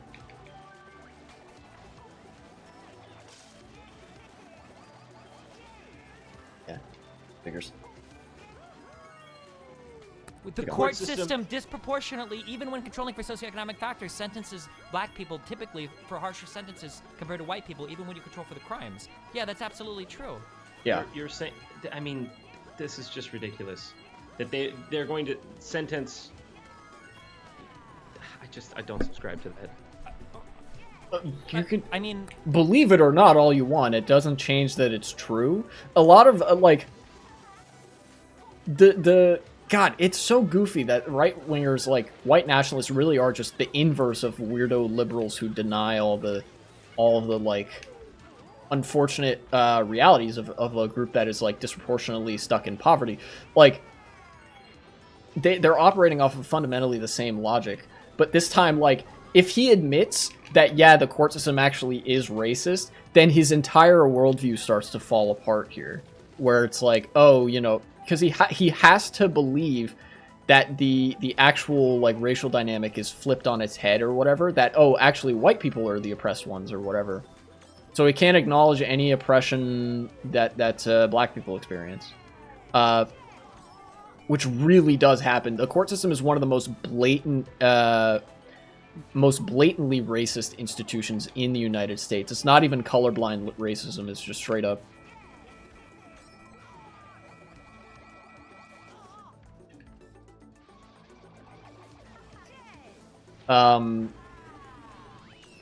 And the court system also is pretty sexist against men. It's racist against minorities and it's sexist against men. One of the few institutions that is sexist against men and not women. Men get disproportionately heavier sentences, as do black people for the same crimes. You know, same severity, same circumstance, and all that. Because there's a lot of, like, I would say performative, but just, there's a lot of non-sympathy for, or there's a lot of unsympathetic attitudes towards men and towards racial minorities in the justice system, where it's like, for men, it's like, oh, the violence gene or whatever, and for racial minorities, it's just good old racism. So, yeah. That's the whole court system is biased, is racist. That's the same thing. So let me ask. That's because it is, yeah. Ask you this. So on one end, you're saying race doesn't matter. On the other end, you're saying race does matter. So which is it? What? Destiny never said that. People like you can never say, because you just want to. How can you talk about racism when you're racing all stream by yourself? Good question. Next question. Wait, hold on. I'm saying that it would be nice if race didn't matter. Is been essentially my entire argument. Okay, but it would be nice if a lot of things were. Okay, you're the one making the argument that... That's why I had a fucking $1 billion. You're the one making... Yeah, this is more just... He's the best racist, that's true, I am the best racist. The argument that race is literally paramount, that it is the most important thing. It is not the most important thing, but why is it so bad for... You're right! No, like... I hate that this rhetoric gets so hung up on in debates, because fundamentally they're not, like, both of them believe in some context that race does and doesn't matter. What Destiny is like, what JonTron is saying is that race directly pertains to the moral character of an individual or whatever. He's literally just saying that inherently non-white people are worse than white people, and that's why we need a mostly white America. Like, I'm barely exaggerating there. He's directly argued against having ethnic minorities in a country like America. And what Destiny's saying is that, like, no, actually, more people, ethnic minorities or not, benefits America. Like, that's good for America and stuff, which all the statistics supports. And then also, like, there's still racism in America, and that's bad. It's reductive and indicates a pretty big lack of understanding on JonTron's part of the issues, which is not surprising because he's a white nationalist, and white nationalists not known for being especially smart people.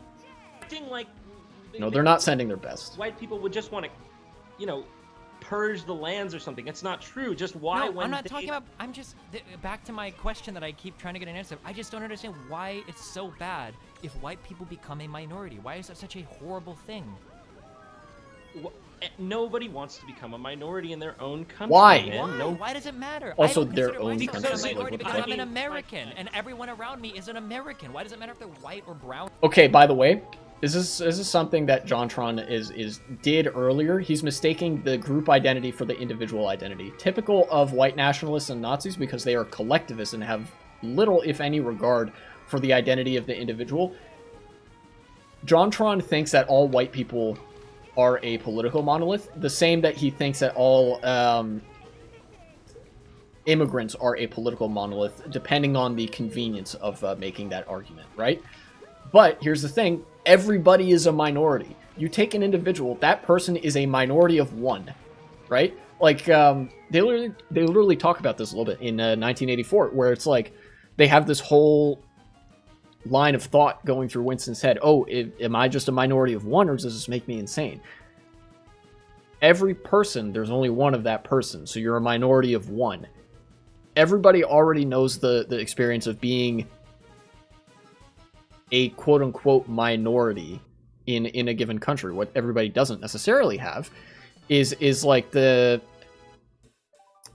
group affiliation with like an oppressed ethnic minority or whatever, which again comes back to the argument that JonTron is trying to say that like, oh, if white people become a minority, then you'll just do all the horrible things to us, you being nebulous other group of people, that we did to you.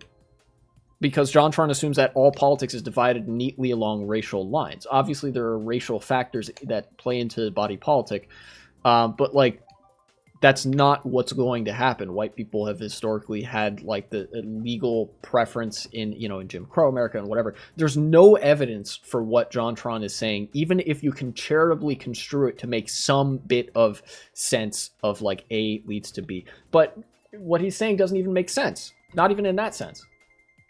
Because I'm a minority because I'm an American, and everyone around me is an American. Why does it matter if they're white or brown or black? Well, that's True. This is like, that's probably the best response that you could have had in that situation. But it, you know, and again, like, everybody's a minority of one. You know, it's not like a monolithic thing. not. I don't think that's how. I don't know how to answer this. Like, it blows my mind. Why is it bad? Why is it bad on the flip side? Why is it bad if they remain a majority? Like, why? Because you're talking about excluding potential labor, I am potential not talking talent. about excluding. When you talk about keeping whites the majority, the only way that you're doing that is by what? Barring immigration from people that are brown? That's the only way you would do it, right? No, look. Or how else would you do it? Yeah. I mean, so basically, I think it's you're just sad that saying there's still that people like him. It is, kind of. It sounds like you think the end game is that whites should become a minority. No, I think that What? the end game is let people do what the fuck they want. You keep letting people immigrate. I mean, whatever. So whatever why? happens. See, you are constantly projecting this ideology of nonstop immigration from, What? say, the third world. What if Americans of any color, by the way, not just white? I should specify. It's not just white people that feel this way. You think a Mexican who comes from Mexico? Yeah, no shit. There are a lot of brown people that are really racist against other brown people. And funnily enough, a lot of anti-immigrant sentiment comes from like first or second generation Americans. Which is really funny. You know that meme of the two like Hispanic Wojaks that both look the same, but one of them is wearing an American flag shirt, one of them's wearing a Mexican flag shirt, and this is like, we don't want your kind here or something. It's like that.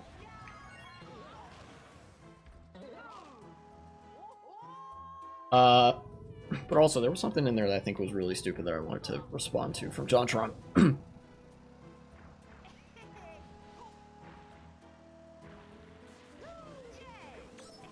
Specify. It's not just white people that feel this way. You think a Mexican who comes Oh, from yeah. Mexico probably wants. Yeah, and they're all wrong and stupid too. Anybody else that's like anti-immigration and stuff? Yeah, wrong and dumb. Doesn't matter. See, because I am a true anti-racist, shit ideas are still shit, even if it's a brown or black person saying them. Wants to move to America, not move back to Mexico. You understand? Sure. So, it's in literally everyone's best interest. That's what I'm trying to say. Wait, I don't understand the sequitur. What do you mean? A person from Mexico wants to? What I'm saying is, let's just say that we admit a Mexican immigrant to the country. Now, does that Mexican immigrant? He's probably leaving Mexico because he wants to move to America, which is, in his eyes, probably a better country. Let's admit. Yes. But if swaths of illegal immigrants pour across the border, we can't do anything about it under pain of being called racists. What? When that Mexican immigrant steps into America and sees that nothing's changed because the Mexicans have brought their Mexican culture with them, he says, "What the heck? What did I spend 3 years trying to get, my citizenship for this?" Or what? I don't know how it works. So is the argument that Mexicans immigrating to the United States are going to turn it into Mexico? I need to take a second to respond to that because it's a lot of dumb shit. Hold on. Did I mute it? I think I muted it. Yeah, I did by accident. God damn it.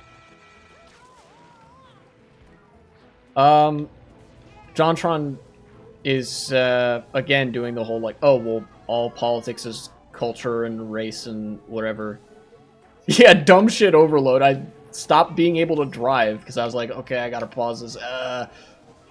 Yeah, my driving is gonna be pretty consistently like bad this stream. So I'm sorry if you came here expecting good driving, but I'm trying to review this debate. One of the participants in which is a white nationalist and believes some shit like, oh, well, when Mexicans come to America, they're just gonna turn America into Mexico because they're brown and have brown culture. That's literally what he's arguing. Pay no mind to the complex material circumstances in history that determine what a country looks like. It's because brown people, degeneracy, blah blah something. United States Citizenship for this. into Mexico? Yeah, pretty yes. If they were happy with Mexico, why would they come to the United States? Because the True. better handouts. What? What the fuck?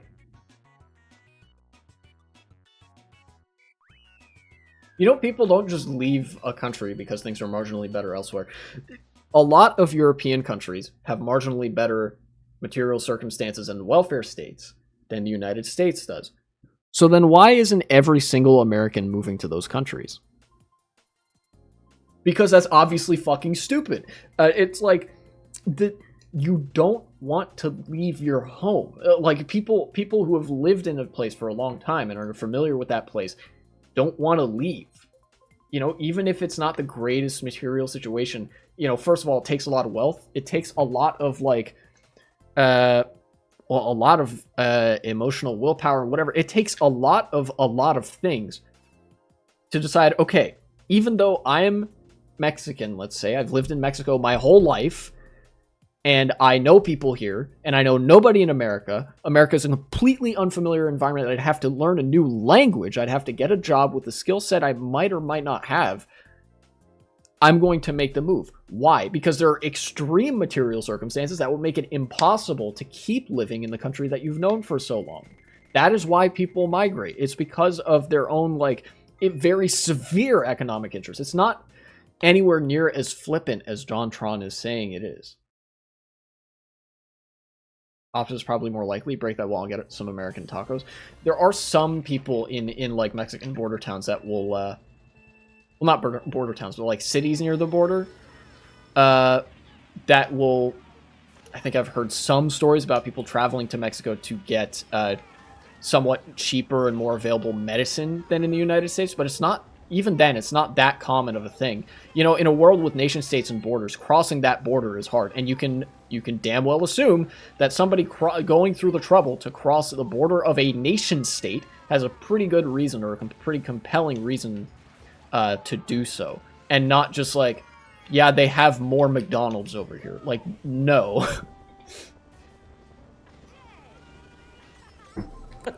A lot of them are on welfare. You understand? Have you ever in your entire life drove through a neighborhood where there are construction crews working or where you see people outside working? If you were to talk to anybody in manual labor, you would never hear the argument passed around that Mexicans are lazy and on welfare. Yeah, no. Like, and a lot of poor people aren't on welfare. Welfare is I have a lot of problems with the welfare system in America. It's a poverty trap is one thing that's really wrong with it. And you have to be, like, so poor to even get on it that you would die without it. It's like, it's very weird how it works, and very, very few people are actually on welfare or get those sort of welfare benefits that are reserved for the very poor, you know?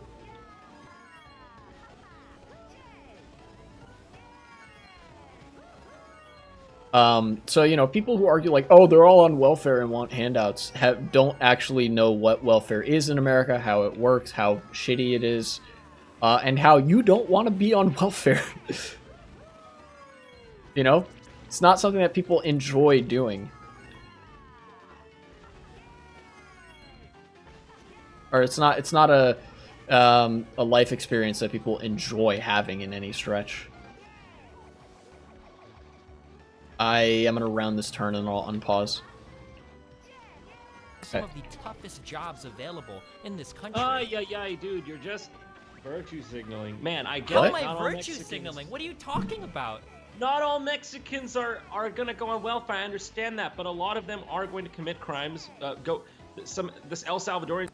Someday some Mexican's going to hear fellow yeehaw yelling fast food eating freedom loving goddamn Americans. Let's take over this delicious boot. Yes. That's true. Mexico, 51st state. Is going to create the MS-13 gangs. What about these guys, huh? You just want to let these guys walk over the border? Making up shit out of thin air. Sure, and Destiny has already so thoroughly refuted everything that JonTron has said in that sentence alone. Like, I think I've said this in earlier parts of this debate. JonTron is shadowboxing. He's creating the shadow of a very scary Mexican guy who I have no doubt might exist somewhere. I don't know. You know, maybe Jorge's got like really big muscles and could beat you up. But regardless, Jorge is not in the room with him right now. He has nothing to be afraid of. The Mexicans of which he speaks do not exist. white people can do it too. That's why you have law enforcement. That's why you They have sure do, but their crime rates appear to be lower, and I don't know. But that's not true. Immigration isn't even a predictor of crime in the United States. Things like level of education, whether or not you're a single-parent household, your socioeconomic position. These are all much greater indicators of crime than whether or not you're an immigrant. Like, why not work on these things rather than say, well, no immigration because some of them are criminals? Like, that just seems silly. Why would you hurt your entire country doing that? Yeah, that's actually a really good point. I will add on to it. JonTron doesn't actually care about any of that. He just hates brown people. Know the facts, but yeah, it's you know, if you identify, oh, it's not immigration that is the cause of crime here. It is actually socioeconomic inequality, like unstable households, low education, all this other stuff. If you want to reduce the rates of crime, what you actually need to do is work on those things and try to fix those issues instead of just being like, go to all the ethnic minority neighborhoods and like round people up, because that doesn't do anything. Like, arresting people for crime, congratulations, you've applied the law, they will now be punished. That doesn't do anything to actually stop the body politic from being in a position where people would want to or would have to resort to crime in the first place. Crime is not like people's first choice. JonTron, again, is talking about these things very flippantly. You know, people know that punishment exists for crimes. They don't usually want to do that stuff.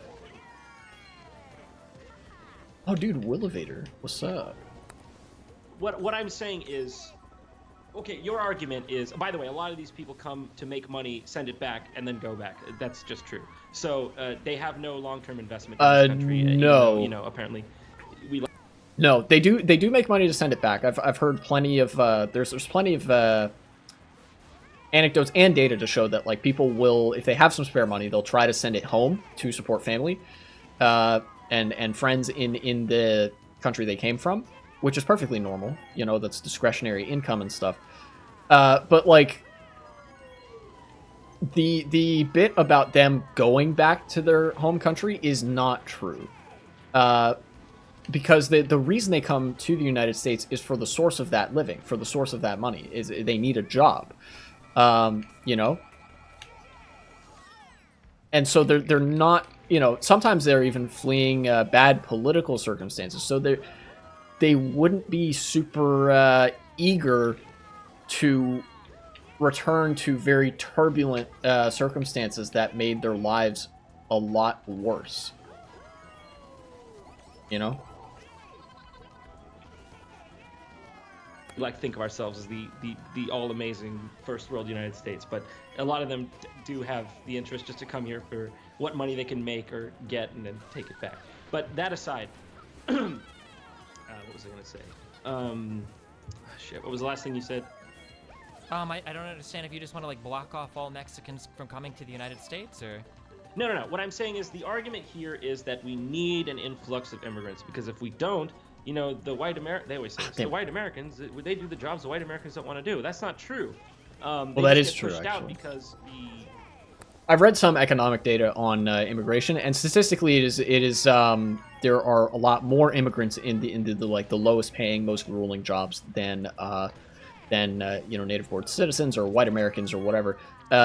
So the general statement that immigrants take the jobs that white Americans don't want to do, or that are like really that are like comparatively low paid and stuff, that is true, because like immigrants come from a much poorer situation, and even that for a lot of them is an upgrade. As sad as it is that like some of the most exploitative, dangerous, and ruthless jobs in America would represent an upgrade to some people, that is the case. And you know, a lot of immigrants take those jobs even under really unfair conditions, and it's still exploitative. But it's like those socioeconomic factors from the country like of origin and America combining results in immigrants occupying a very low part of the socioeconomic hierarchy, you know. And that's something, by the way, that a lot of economists want to fix. They want to have more protections for immigrants and make sure there's a safer pathway to citizenship, so immigrants don't have to endure the most exploitative conditions that America has to offer, so that they can, you know, have a fair shot like everybody else. Yeah. They flood the job market, and they're willing to work for less because it's a higher standard compared to where they came from. And they lower the. Okay, hold on. Do you consider yourself a libertarian? Do you believe in the free market and all of that? I wouldn't consider myself a libertarian, but I think some of their ideas are good. Like which ideas? Do you think that like free market and all of that? Like the part about where they don't like black people. That's a lot of libertarianism in America. They just don't like black people. That's the idea that he likes. I don't think he actually cares that much about the free market, because it is actually a huge violation of the interests of the free market to engage in a project of mass deportation. Like myself and Destiny have explained, immigrants are a massive benefit to the United States and to most countries that experience immigration. And businesses really fucking like that. So guess what they wouldn't like? If you deported all of their workers. You know? That's a good thing. Of course, but I don't think all people are interested in the free market. Okay, so then why are you so opposed to expanding the pool of the supply of labor to companies in the United States? I don't understand. You're talking about bringing in workers to the United States to help grow the overall economy, right? Well, I don't understand how this is a bad thing. Like from an economic point of view, is that the argument you're making? I'm saying that when you bring in a bunch of workers who are willing to work for less, you're going to lower the standards of the living standards of the entire country. And this argument that's not how living standards work. If you bring in people that are willing to work for less, Okay, that means that the supply of the cost that goes into making the product has dropped as well. The cost of goods or whatever. So you can also That's sell true. products for cheaper as well. It's why we get cheap shit from China and Mexico and whatnot. If you brought in a bunch of cheap immigrant labor to create some product, then the cost of that product will get cheaper. No, doesn't that help increase the standards of living as well? Yeah, you can sell out your society for a quick buck if that's what you're saying. Yeah, no, but there's It's not such so. things... If you want to The buy fuck an does that iPhone mean? for $3,000, Look, I don't think mass consumerism is the answer to our problems. It's obviously... so you think lowering the standard of living for everybody is the answer to our problems? We should make everything more expensive again? No, I don't think it's not that. It's just Okay, that here I actually want think to. that there's something to be said for preserving have a the culture, opportunity to pause. giving a nation a continuity. Damn it! There we go. Okay, I wanted to pause because this is an instance where I kind of disagree with both Destiny and JonTron. Obviously, Destiny's making a very strong argument that if your interest is primarily that goods be cheap and available, then obviously immigration is good because that means cheap labor and that makes things cheap, right? But at the same time, you know, this is not something that I 100% agree with as just a strictly good thing, because it's like, you know, those labor conditions can still be very exploitative and whatever, and that's bad, even if it results in like very cheap goods. It's like freedom for me, oppression for thee, where like the U.S. imports a lot of very cheap goods from countries that in some cases use child labor and like slave labor, you know, very, very low paid or unpaid labor to produce these things. You know, it's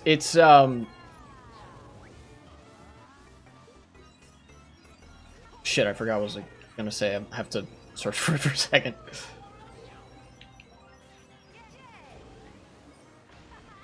I think it would just suffice to say that, like, more labor is good, whether it is expensive or not, because that means you can produce more with it.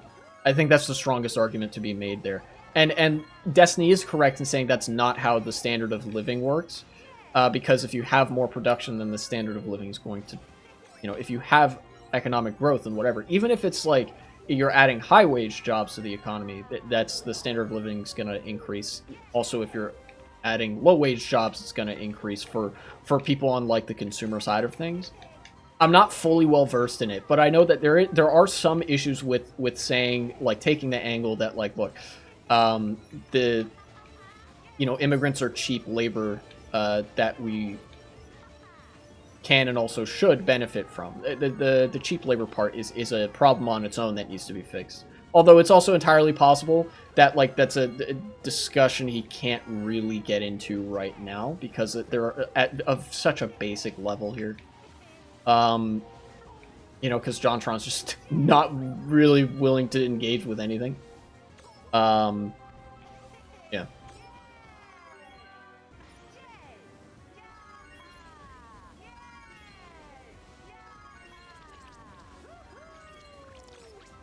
Let's continue. God damn it. No, I don't think it's not that. It's just that I think that there is something to be said for preserving a culture, giving a nation a continuity.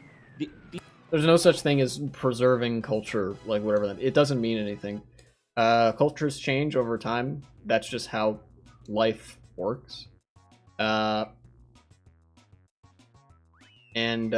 Yeah, whatever you want to preserve so hard that it dictates, like, restricting the free flow of people and restricting certain people's freedoms is not worth preserving.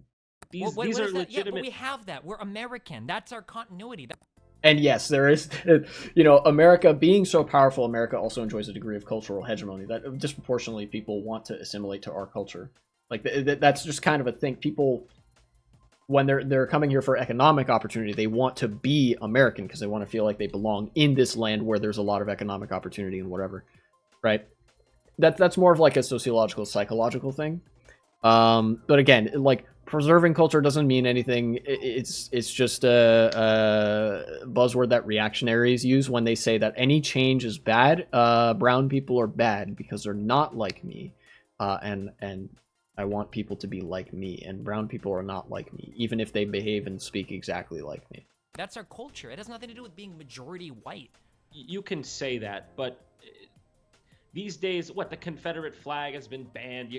They Confederate flag is not banned. I can confirm this, having been to a, not the deep south, but a slightly, ever so slightly deeper part of the south lately. Seriously, you go outside of the DC area, you see Confederate flags like every fucking 5 minutes.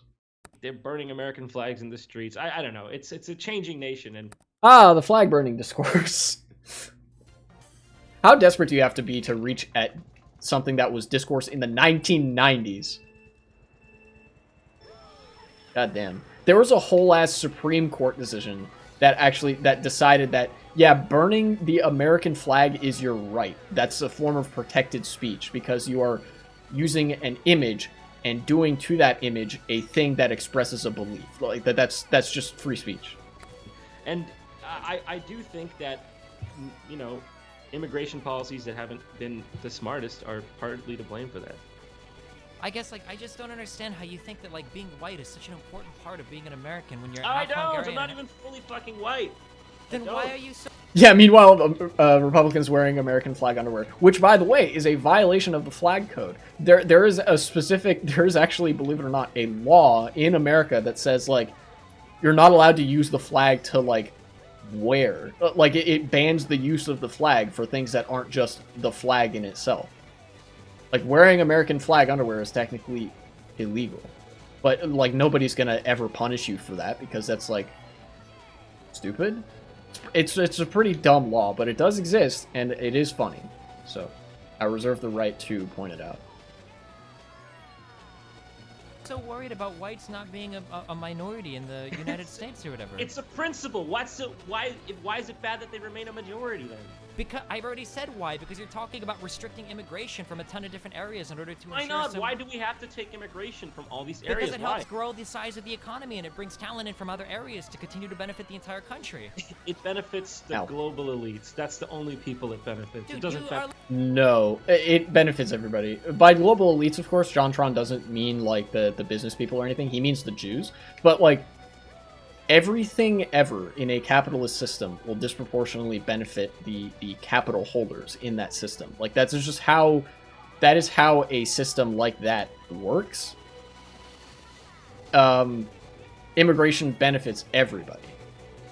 You know, but again, it's not like this is one of those things that sometimes, like, I'll feel silly even refuting because, like, he doesn't actually care. He's just talking about the Jews or some shit. Also, why did that blue shell go for me? Like, you make like millions of dollars making YouTube videos. You don't count as a global elite? Like, what are you talking? Are you like the working man now? That's true. The average Fair middle point. lower class citizen has benefited more from globalization than any other person. Poor people have cell phones with amazing technology in them because they're manufactured in China. Everybody in the United States can afford a car because we get cheap manufacturing from Mexico. Like, what do you mean the global elite? Afford is kind of a stretch, dead economy and all, but like, yeah, it's pretty clear if you look at the income levels in the United States and how they've increased over time. Not as much as like rent and costs and all that sort of stuff, but America has massively benefited from immigrants and well, just the additional labor that more people would provide. Elites are causing immigration. Like, that's your defense? No, I'm just saying I don't see how this. By the way, look, we're arguing in gigantic generalizations. I understand that I'm putting. We can argue specifics about anything if you want. I mean, I know all the specifics. No. That's not. What I'm saying is, like, of course, there's going to be some real standout immigrants from these places. I'm just talking about the principle of not being displaced. But you still haven't explained to me the principle. Why is it so bad that white people become the minority? I don't understand the principle. Why is it so bad? So, I think what JonTron was reaching at there, he said this thing like, oh, why is it so bad that white people remain a majority? What I think JonTron fails to understand, because first and foremost, even though he is being like malicious in his like political beliefs here, he's also just incredibly stupid. What he fails to understand is that the default is that migration happens. The default is not that a country remains ethnically homogenous like he is saying, right? Like, you would have to do something so drastic to ensure that, like, oh, America must remain white or whatever, that it would, like, just drag down the quality of life for everybody. He legitimately doesn't understand that. He thinks that, like, every country just kind of has a static, unchanging population, you know? But, you know, the reality is that, like Destiny's saying, immigration sort of happens. It benefits the countries that get large numbers of immigrants, and that's like, you know, it's a good thing. And it is actually far from the, it is very far from the norm to take such heavy restrictive measures on it. It's like really not good. I mean, just look at Japan. They were talking about Japan earlier. Japan is one of the countries that has taken great policy pains to restrict immigration, and has resulted in a great many economic pains because they no longer have a good source of additional people to keep the country afloat economically. You know, because in developed countries, there's issues with, like, people wanting and not wanting to have kids and whatever, like the population pyramid, blah blah. And that is supplemented by immigration. That's another reason that countries not just benefit from, but need immigration really badly. But again, I think even more than JonTron is malicious, he just doesn't understand that. Like, the white supremacy is fueled by JonTron being stupid and not understanding how movements of people work.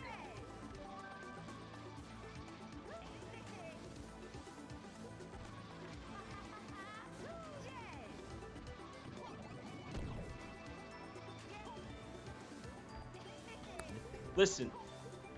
That this is just not. I think I recognize Drex. Things work in reality. Like, What does that mean? what it means is that people are tribal. If you look at Yugoslavia, that's a nation of all white people, and it. And here's the classic mistake where like. Wait, is he going to attribute the fall of Yugoslavia to immigration? Because that is not the reason that Yugoslavia had, like, the ethnic cleansing and collapsed in on itself. Very not the reason. Balkanized, and it broke up in a horrific war of sorts into, what is it, Croatia? I'm not talking about the Balkans. I'm talking about the United States of America. Go to Las Vegas. Go to any place with a ton of people, a big city. You'll find people of different races, of different religions, working together, coexisting together. No perfectly ethnic peacefully. diversity, Like, probably. you're acting like this never happened. No, the reason that Yugoslavia collapsed in on itself is because fucking Slavs are insane.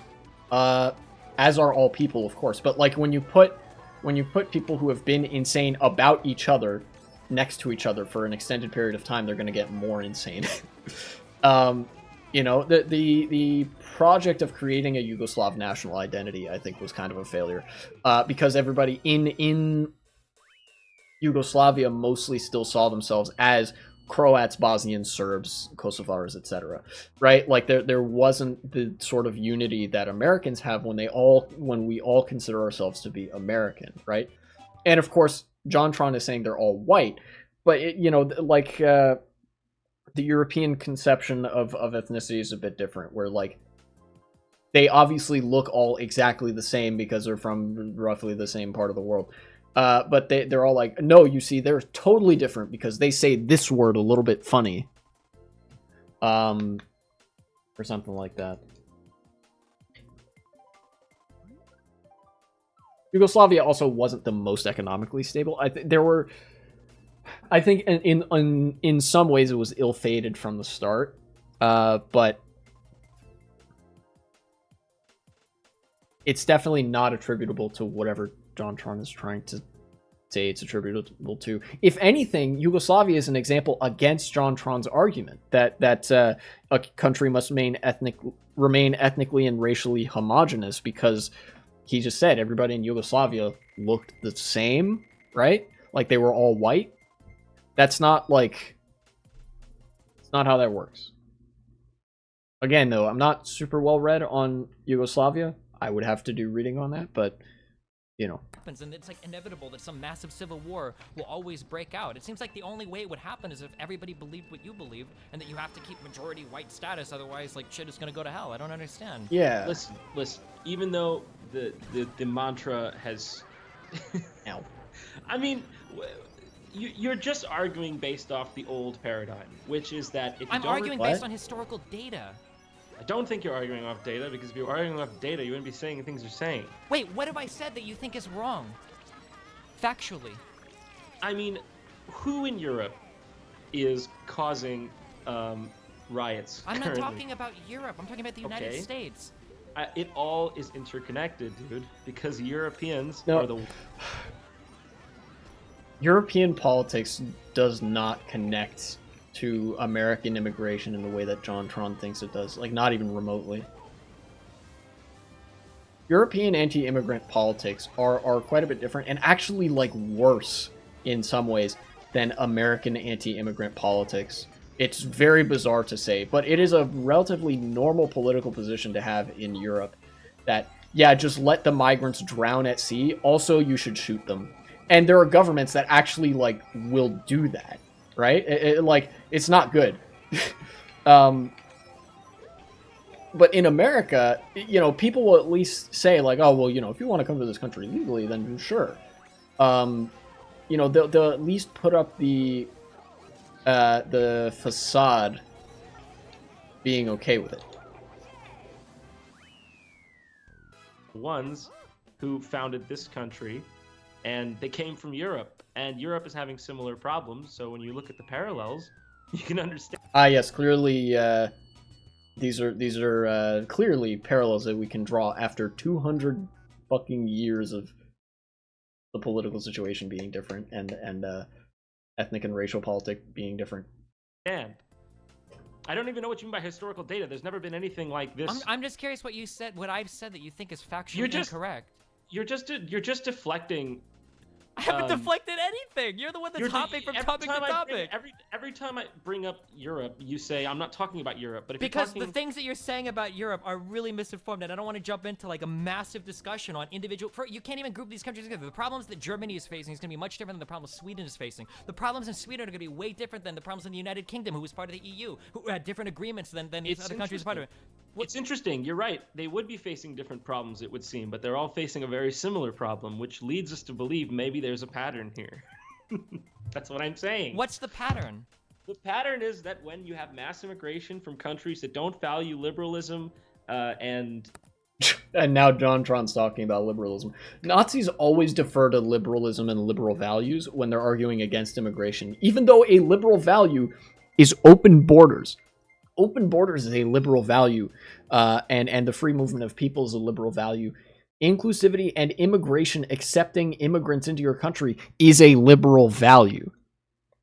They don't actually care. But then also, you know, they'll balk at liberal values in their own country. You know, things like freedom of speech. JonTron mentioned the flag burning and all that. Don't. And also racial equality. So he mentioned all the crime statistics bullshit. Like, JonTron is explicitly anti-liberal. You know, he hasn't said the words "I hate liberalism," but none of the ideas that he's expressed are in line with either economic or social liberalism, which is honestly impressive because there are a lot of Nazis that will, in many ways, be fine with economic liberalism.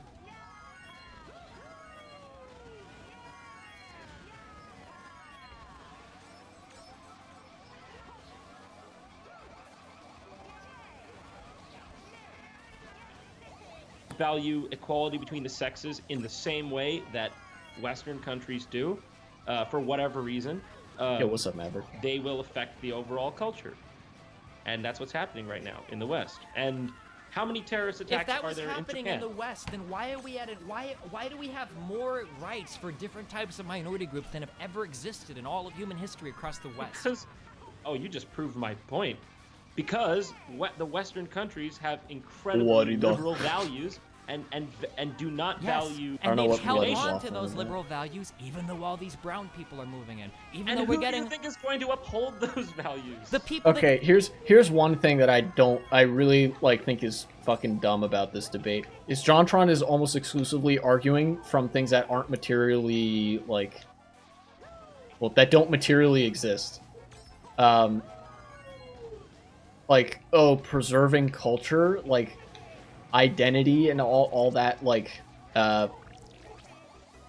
he's almost exclusively arguing from vibes is what I'm getting from this. the makeup of the national culture. Like, what the fuck does that mean? How do you measure that?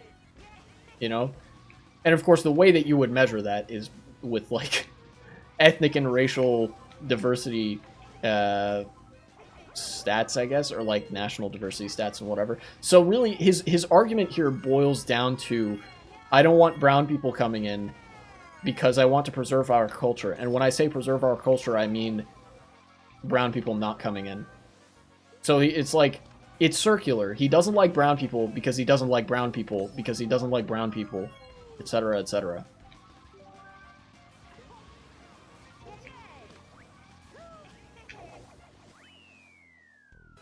Immigrate here that are raised here Wacky that believe in stuff. the same values that we do. Do you think that every Mexican in the United States, it seems they so believe because the they're not same all vote. I don't see Mexicans outside protesting abortions. That seems to be a white Christian thing. I don't see Mexicans outside, fucking protesting against gay rights.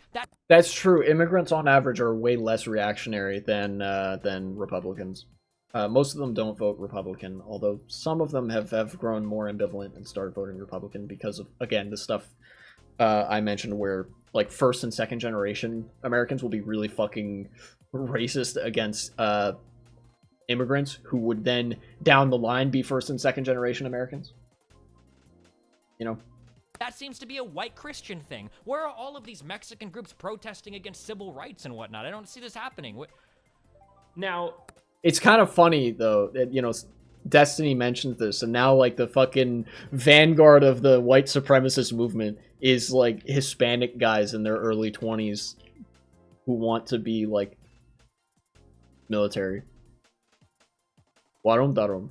This guy is a perfect example. Why I hate black people? Because I hate black people. Yeah, that's exactly it. That's the logic he's operating off of. He's saying, like, why do I want to stop immigration?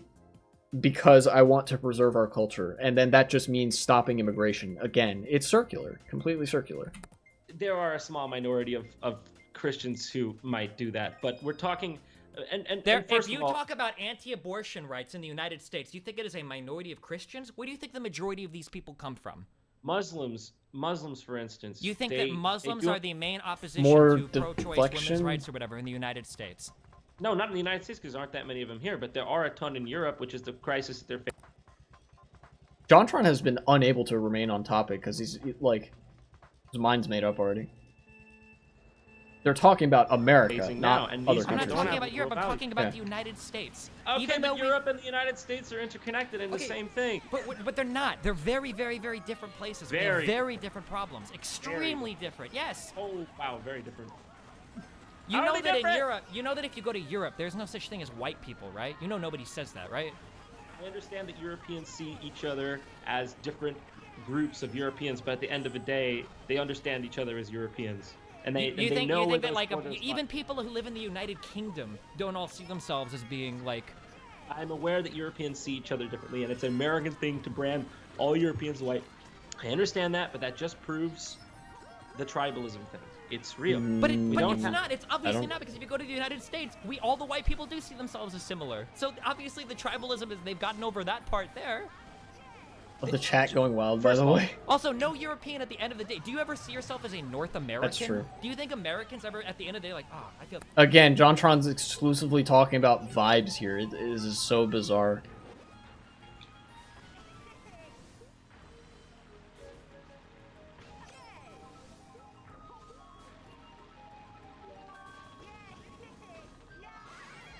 No. Shocked me right as I was gonna go for the shortcut. And I didn't get a box. Ah! This race is not going well. like a North American at the end of the day. Like I'm the same as a Canadian and a Mexican.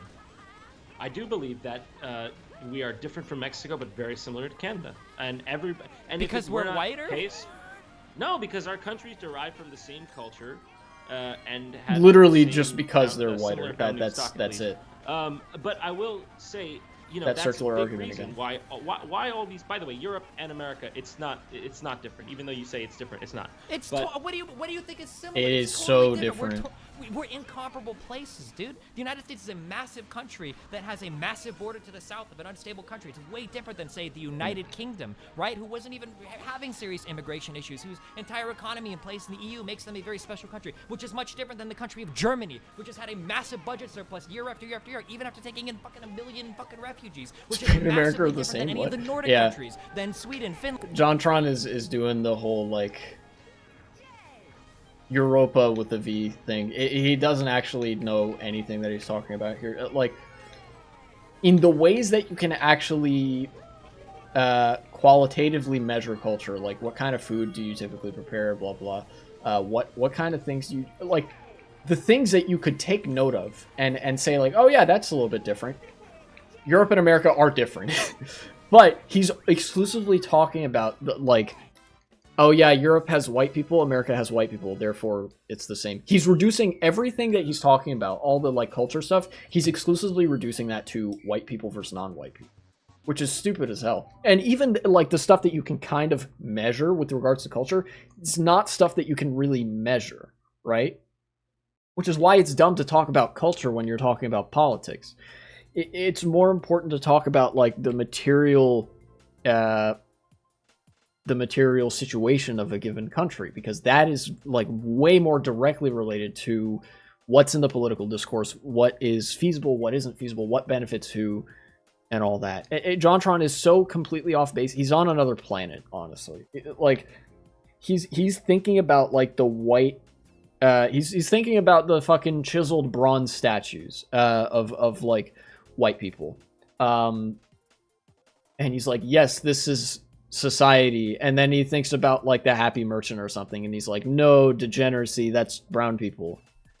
It's so weird. I'm like, honestly, I'm kind of glad that my brain is getting slower and dumber because I can't engage with this anyway, and it's way easier for me to just dismiss it on that level. But like, fucking hell. Finland, Norway, all of these places are all very different. It's a very, I'm not trying to be mean, but it's a very American thing to say all of these European countries have the same problem. That's so not true. The issues that white people face in fucking Northern Ireland is going to be way different than the difference between Southern and Northern Italians. All of these problems are massively different. You can't group all of Europe's problems in together and say they're the same thing as all of America. They're different, but when you compare cyan, this might be the last race. We'll see where I am in the debate after this. The bluish colors tend to look a little bit more similar, don't they?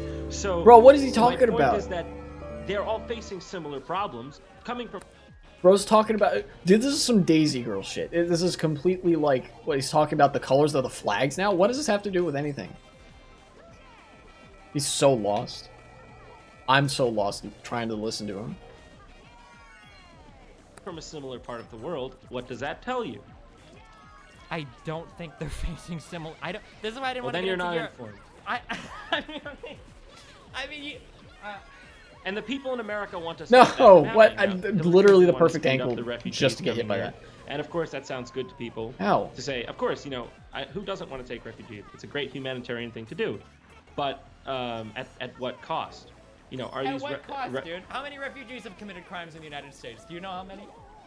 Well, we don't have the same migrant crisis as they do in Europe because they share. Damn, that's crazy. America and Europe are different. That's crazy. Do you know how many crazy. refugees have committed crimes in the United States? Ay. You are impossible, man. Dude, Because I know the data. Because two people. No. Honest to God, this debate made me lose that race. I'm not even joking. I can't fucking concentrate with the stupid shit JonTron's saying. You don't. Yes, I do, because 2 refugees in the United States were arrested for potentially funneling money to people in Iraq out of the 800,000 that have brought in. I know the numbers, dude. That's why it's frustrating to argue with somebody that wants to speak in generalities. Like, because you have this very strange, bizarre... That's true. There's a weird number of people, liberals especially, that will object to speaking in generalizations. When you're talking about politics, that's all you can speak in. But in order to speak in generalizations, which is, again, the normal way of engaging in politics, you have to know the numbers to a certain degree, because then you can make those generalizations and have them be accurate. So when you say immigrants do not commit as much crime as white people or like native-born Americans, if you know the statistics, you can say that, because the statistic reality of that holds up. If you picked out one immigrant who committed a crime and you're like, oh, what about this guy?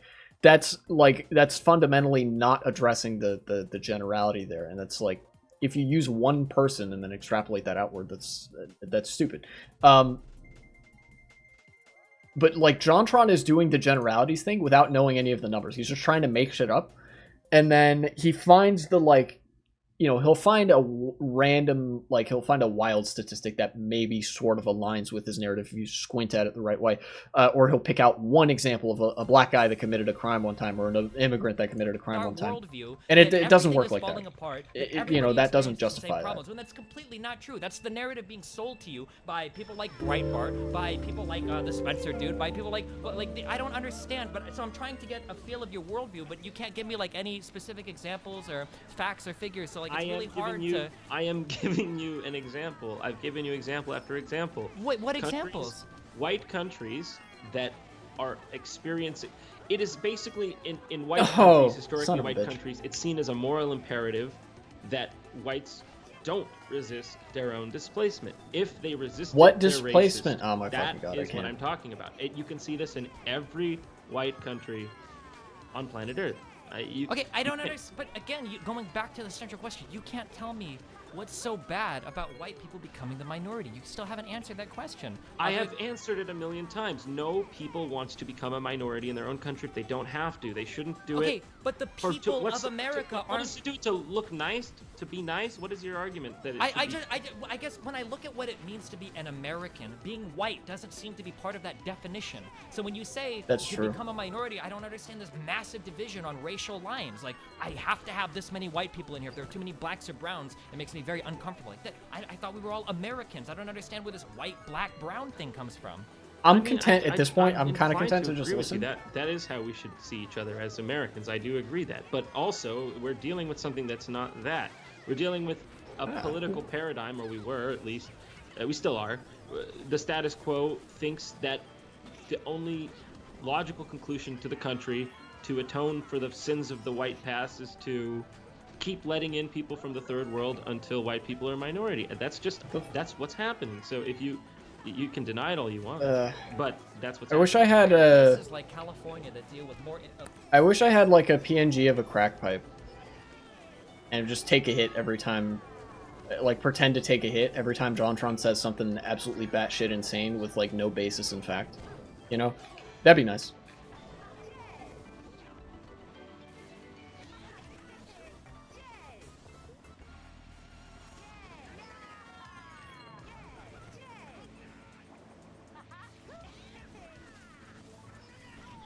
No.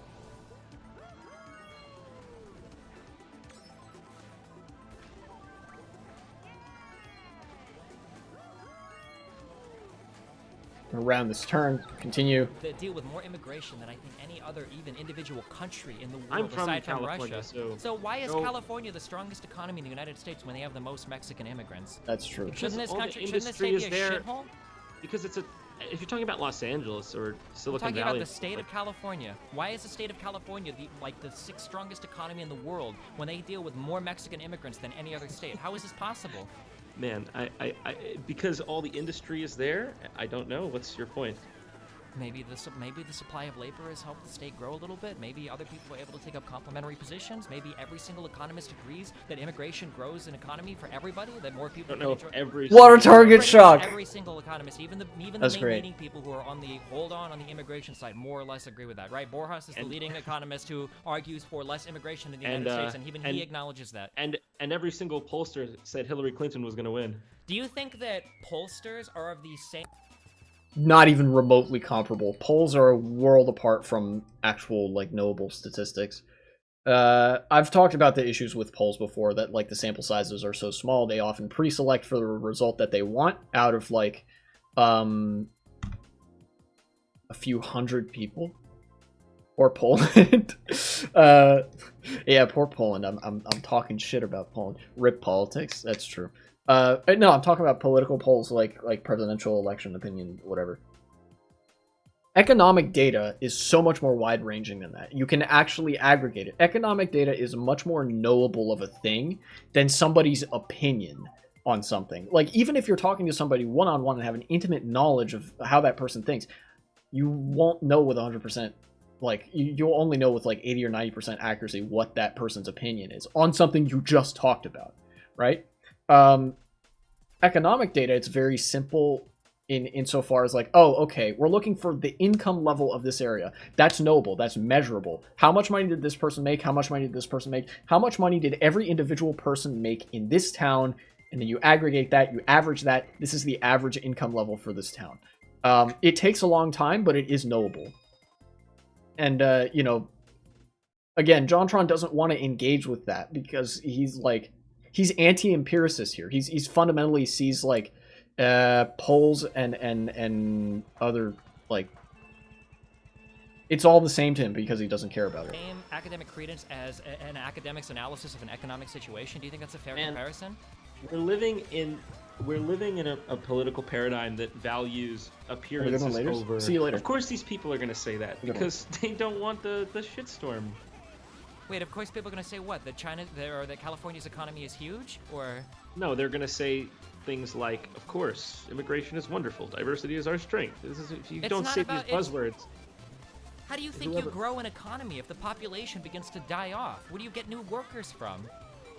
Why does an economy have to keep growing forever? Because that's what our entire economy is based on. Stream, off by the way, of, famously, growth. that's true. I mean, all two of would you be happy if the GDP growth was 0 or started to dip into the negatives? Is that a positive thing?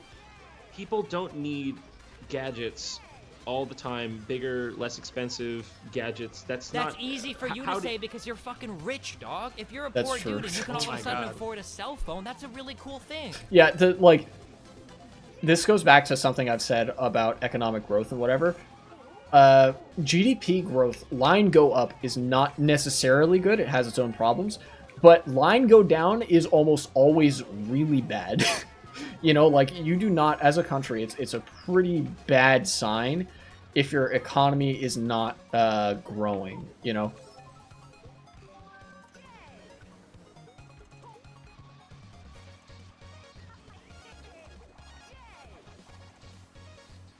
Alright, third place.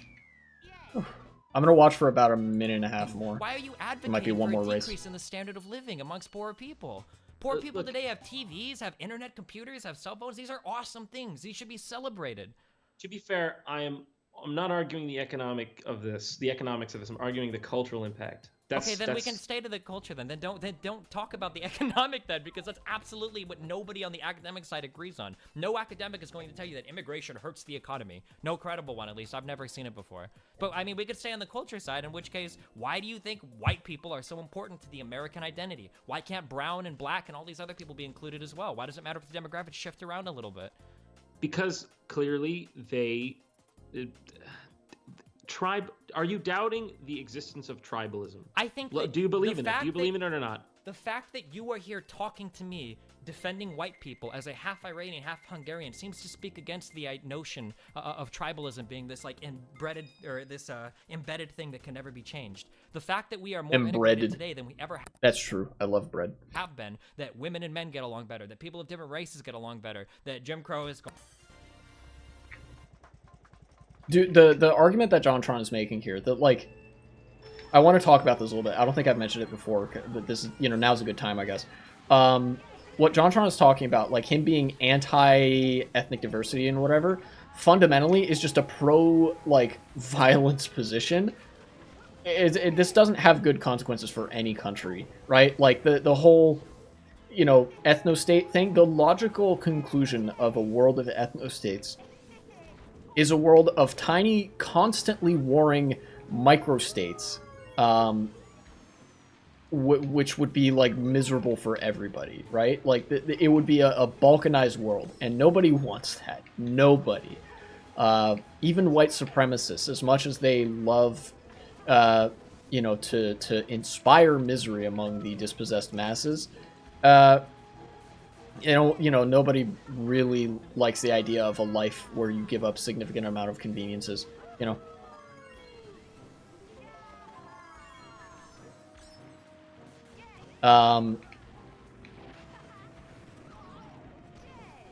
It's just dumb. It's just dumb is what it is. I don't, like, whether or not JonTron believes any of this is almost irrelevant at this point, because none of this is worth anything.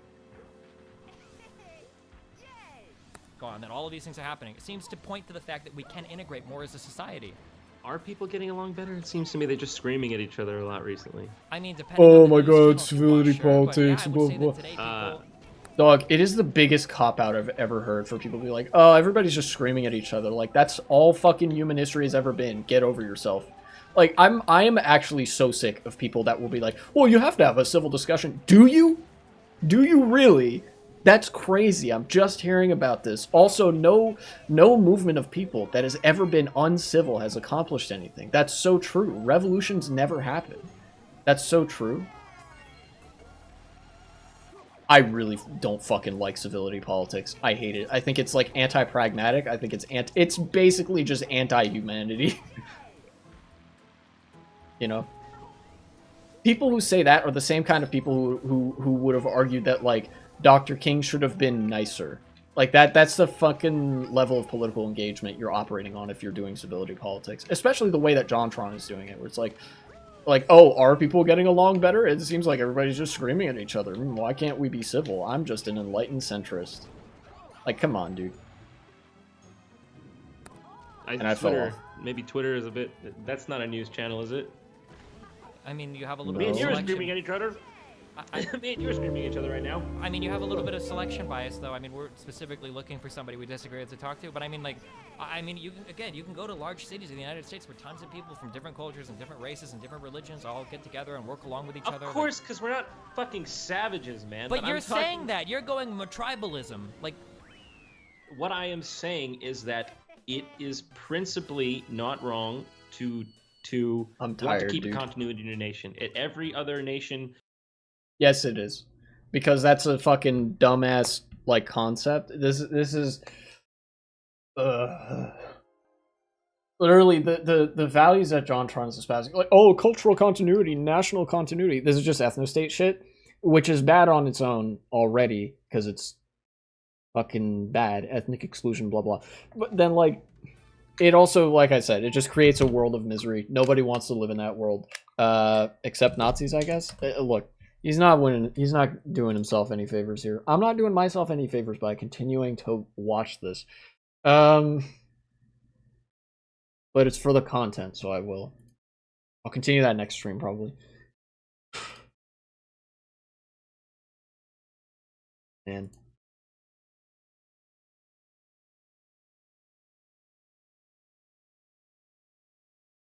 I don't even know what to wrap up. If you take away anything from this, right? If you take away anything at all, JonTron is incoherent, and that also is the case for every single white nationalist. White nationalists and Nazis are incoherent fucks who just want to eradicate the country's black population or, like, minority population. They don't actually care about life getting better. None of this material circumstances shit matters. Economic gain and growth doesn't matter. Standard of living doesn't matter. It's all brown people this, that. White continuity, preserve the culture, blah, blah. It's so fucking tired, dude. I'm... Ugh. Anyways, let's find somebody to raid.